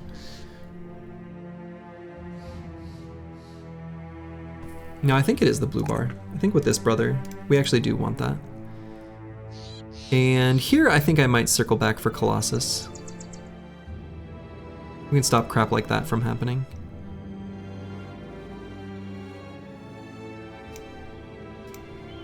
Insane Killer needs to write a Battle Brothers stand-up routine, huge audience, yeah. Okay, so we're gonna scoop around as previously mentioned. Are fencers good versus anything? They're good so fencers are actually good versus a lot of things. It's just a matter of tempo, and they're kind of awkward to use. Honestly, that's most of it.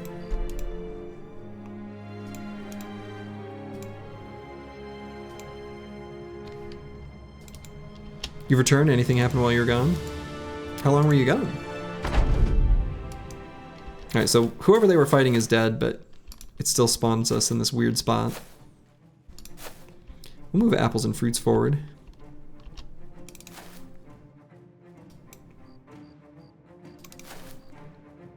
We learned fencers are a trap. They kind of are.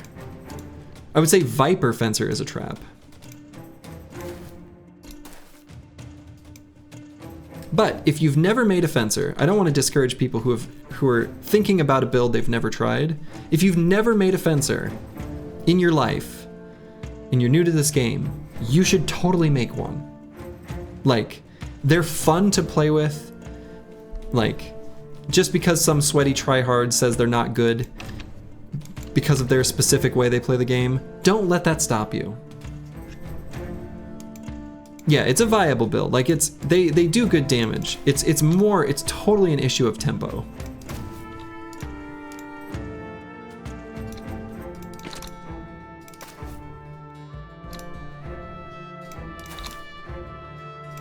And just the fact that they're like really good against certain types of enemies and really not good against others.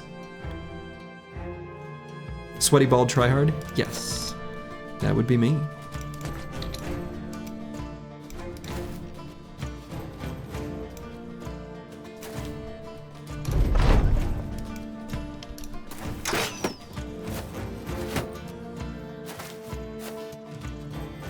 Sweaty balding Reddit try soft.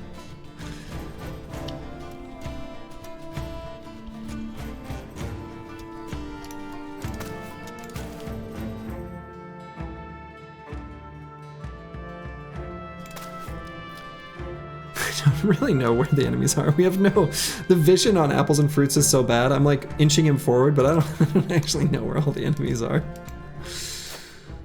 I guess, are they all up here? They're all up here.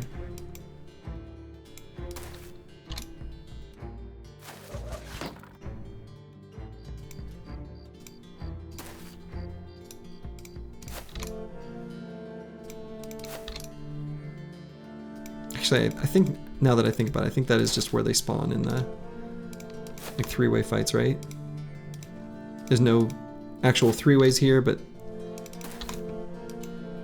We kind of fought them when they were wrapping up their fight.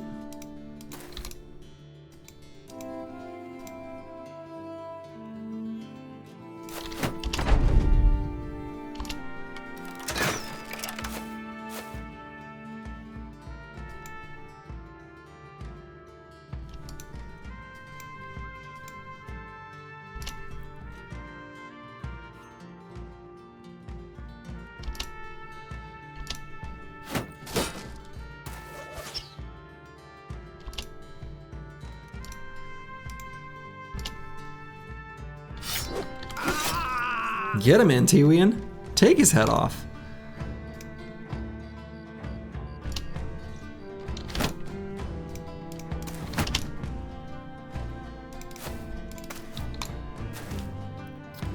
What an awkward group of briggies.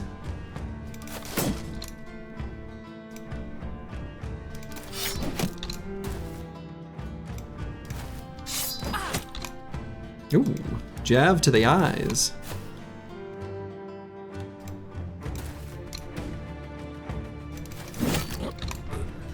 Cool doge. Taking a boy's head off.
Yeah, we can bring in T-Wing off.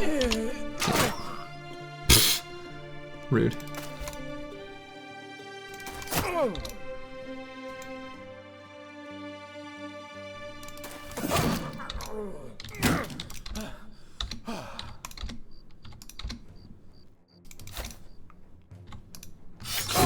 Alright. Hopefully, more stuff that will give us enough money to be able to buy that fancy, fancy, fancy armor. We'll see. Hopefully it's still there.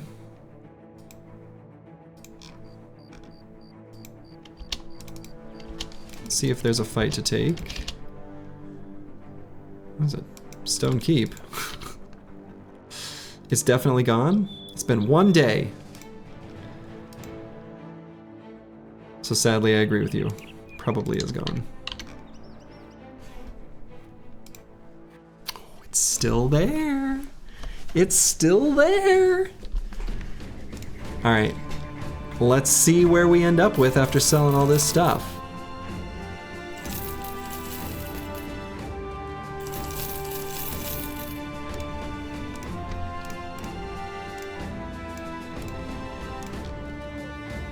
We got enough Sipars. Just hang on to the kite shields only. No, I think we've got enough. We've done it. We've done it, team. We got there. That's comfortable, right? That's comfortable. Easy. Easy.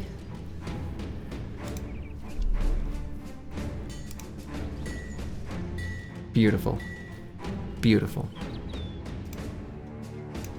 All right. You think you'd rather have the 8 dogs? You know, honestly, from a power perspective, like in the short term, 8 dogs is definitely a bigger deal than this armor. But the armor is like a limited time offer, you know? It ain't gonna be there forever, but it is there right now. Assassin armor makes every single famed piece worse by just existing. True. That's true. But we'll give this beautiful thing to lie in. We will hopefully eventually put something real nice on it. Bone plating, maybe, would be real cool.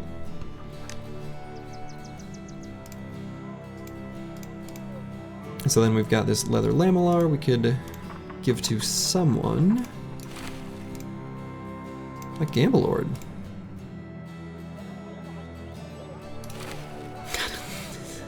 Dealing with this grazed kidney. Rough. Cool.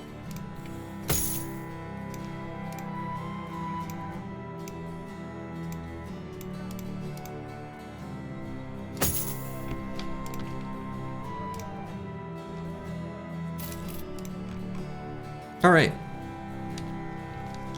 3 days worth of wages. Let's see. Now we're only missing the famed spear that Battle Brothers owes us. So true. So true. All right, I think that might be a good stopping spot. We just got a shiny. I think just getting a shiny is putting us at a, you know, this is a good place to stop. So, I think that's where I'm gonna call it for the evening. Gonna go ahead and raid Perry the Pig, who's playing Last Epoch, which is going to be having its new patch with a new season. It's an ARPG that I've played in the past that I really enjoy. I think it's actually the best one out there. Enjoyed it a lot more than PoE 2. I like it a lot better than what PoE 1 has become, and I think it's obviously a better game than any of the Diablos. And if he's live, he kind of looks like me, only he's shorter. So, to all of you, wherever you are in the world, I'll be back presumably tomorrow. I haven't checked with the wife, but I'm pretty sure I'll be able to. So should be streaming tomorrow, and I'll hopefully catch all of you there. Till next time, ta-ta.